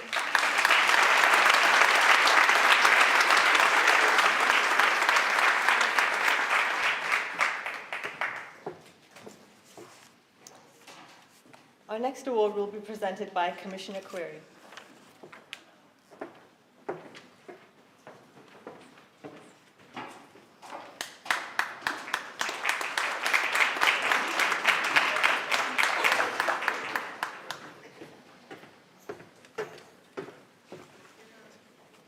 Renee Ellis. Renee Ellis was amused in activism after her school district enforced a book ban, organizing and engaging in series of peaceful protests at her school and in the community. She helped reverse the ban. Renee currently works with PARU, which got her on the Kelly Clarkson show, to continue to promote diversity, education, communication, and inclusion. As an artist, dreamer, and optimist for the future, Renee hopes to empower student activists to speak out for what is right in the world by sharing their stories about the power of the love and responsibilities. Please welcome Renee to the stage.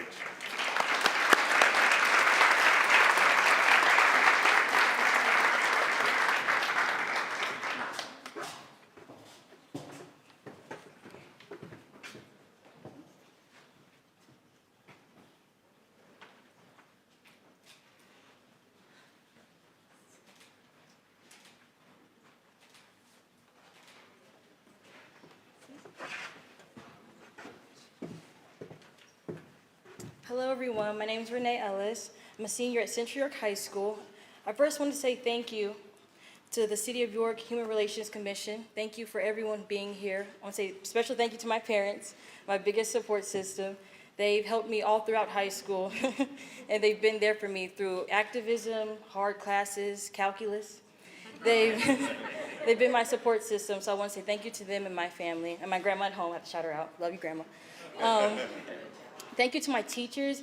Thank you to Ms. Utter, my counselor, who nominated me for this award. I didn't know she did it, but she called me to her office, and I was really happy that she did that. It meant a lot to me. Thank you to my teachers. Thank you to PARU, the group that I've been working with for the past 2 or 3 years in activism work. And I would just like to say, as a Christian, my faith and my belief is very important to me. And looking in this room and all the people that I've got the pleasure to meet today, the people that I've spoken to, this room gives me faith that there's hope for my generation. The biggest gift that you can give any student is your support. Being there for us, believing in our dreams, believing in our wishes, and being a voice when we are speechless, when we don't know what to say, we don't know how to say it, make sure we're saying it the right way, is very important. And I want to say thank you to all of you for being here and for being our support systems. You guys are the foundation of York, and I hope that you continue to do the good work and continue to be there for us, your students, because we need it. We desperately need it, and it's important for our future. So thank you.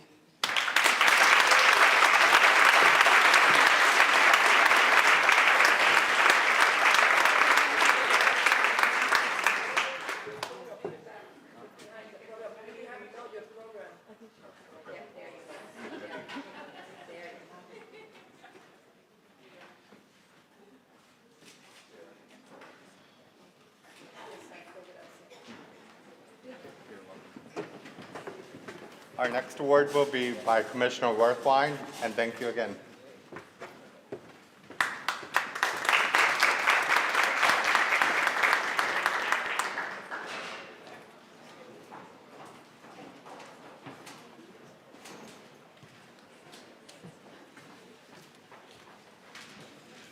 Landon Hewitt, a senior at Northeastern High School, is the son of Lindsay Leong and Ryan Hewitt. Landon is involved in many activities, including GSA, Gay Straight Alliance, Diversity Club, which has an annual diversity gathering, Stage Crew, and Dramatics. He works part-time at Giant and holds a leadership role as president of GSA. Landon would like to give thanks and credit to Mrs. Zaro, club advisor for GSA and Diversity Club, for supporting him through his struggles. Landon is considering a career in the trades and is exploring post-secondary options such as Thaddeus St. Stephen's College of Technology. I present Landon Hewitt.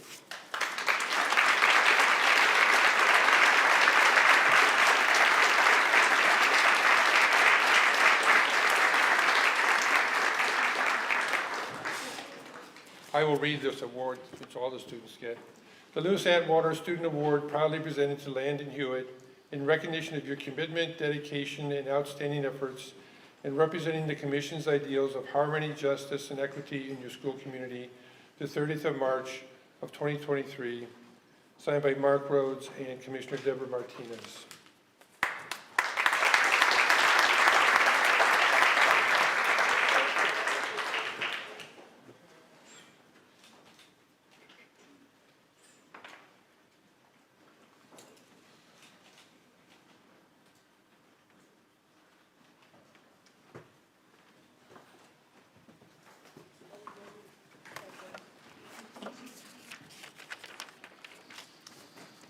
Thank you all.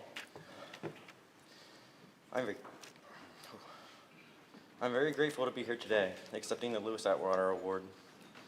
Throughout my childhood, I have had the unwavering love, support, and acceptance from my family and friends. I was taught to be kind, thoughtful, and gracious to others, and I knew growing up that not every one of my peers was as fortunate. I wanted to offer the same support to them that was given to me.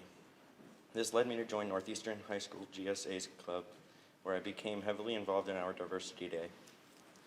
It has been so rewarding to advocate for my LGBTQ+ peers, and I look forward to continuing to do so as I move into the next phase of my life, Adulthood 101. Before I finish, I want to again thank my family for their love and support. You have helped encourage me to be my best self, and I will be forever grateful. I want to thank my teacher, Ms. Azaro, for nominating me for this award. You have been an amazing support as I learn and grow. I would not be the person I am today without you. Lastly, I wanted to thank all those before us who have paved the way and continue to make strides to create a safer, more accepting world for the LGBTQ+ community. Thank you.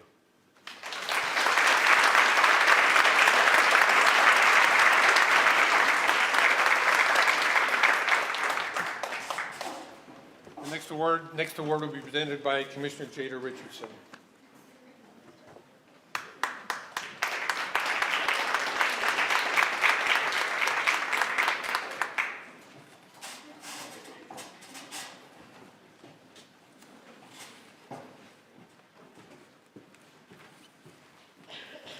Good evening. The next award is for Darius Schumi. During his high school years, Darius has been involved in many groups and activities such as marching band, jazz band, York County Honors Band, track and field, and Wellness Wednesday, which gave students the opportunity to have their voices heard. These types of programs drive many of Darius's passions, like making a difference in his school through his love for music. Darius said, "Getting involved in doing what you are passionate about helps you be a better person every day. Music and doing the things I love helped me be the person I am today, and these programs were key factors for my success in high school." Congratulations, Darius. Coming up.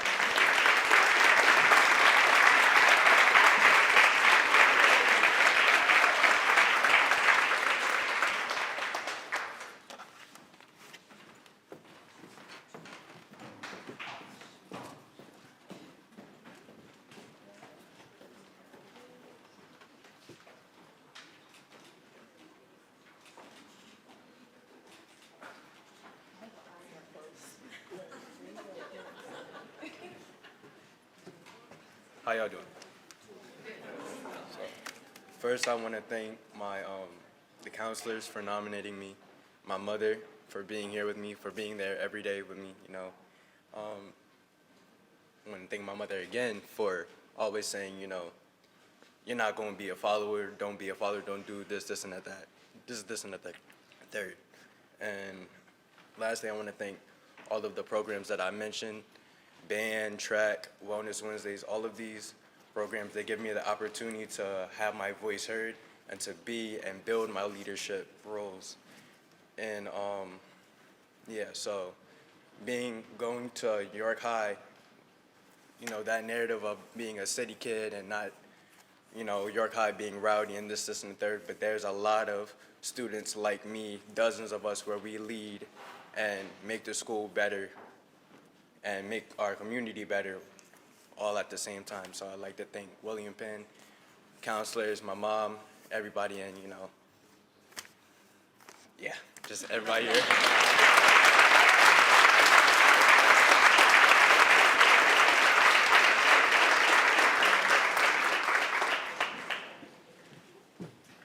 Almost forgot. The next award is being presented by Commissioner Rhodes.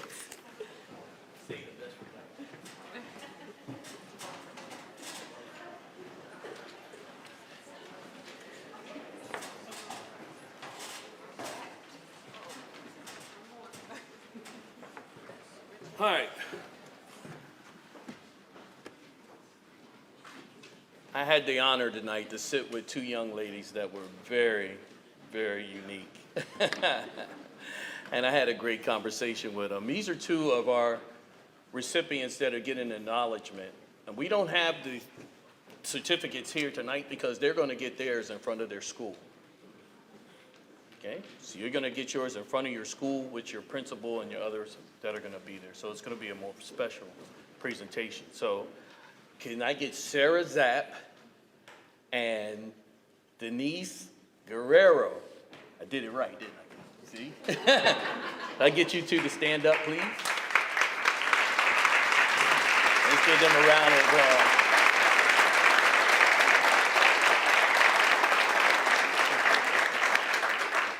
Thank you. This is about the end now, guys. And you'll, like I said, you'll receive those at your school. We're going to have a special presentation for you. I want to thank our speakers, Chad, Mr. Colon. Awesome, inspiring. I hope you got something out of it. I know I did. I can't wait to get to work Monday. But they were very inspiring and very, very insightful. So, Deborah, did you want to say anything before we close this out? Because I'm tired. Come on. I won't. I'm too tired. I just want to say the awards that we're giving to the students, as you can see in your program booklet, were sponsored by Fulton Bank, Harwood Nursery Inc., Highmark, Wellspan, York College. So these businesses and organizations were the one who sponsored these awards. So we want to give a special thanks to these sponsors for always supporting this event and give us the financial support that we need to make sure that we have such a special event for you guys. So please give them a round of applause.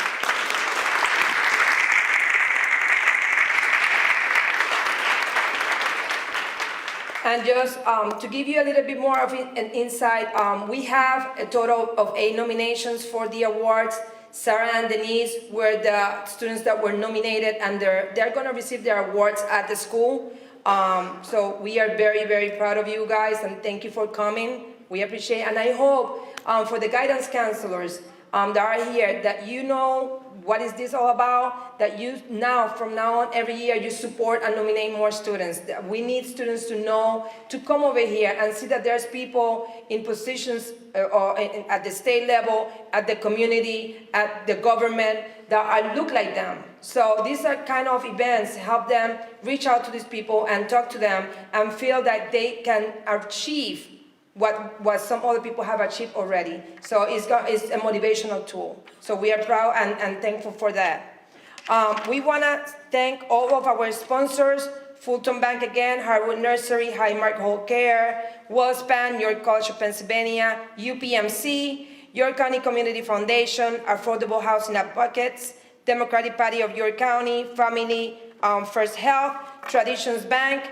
And we also there was some advertisements that were offered to us as part of the sponsorship package. So we want to do the Appel Center for the Performing Arts, Henry Barbara Nixon, Positive Energy Arts Foundation, Tenfold, York County Economic Alliance, YWCA of York, York City Library, Martin Library, and the Friends of the City of York Human Relations Commission, Ken and Sue Worthwine. By the way, I want Sue, please stand up. Sue Hunter Worthwine. She is the master. She's the one who did all the centerpieces that you see here.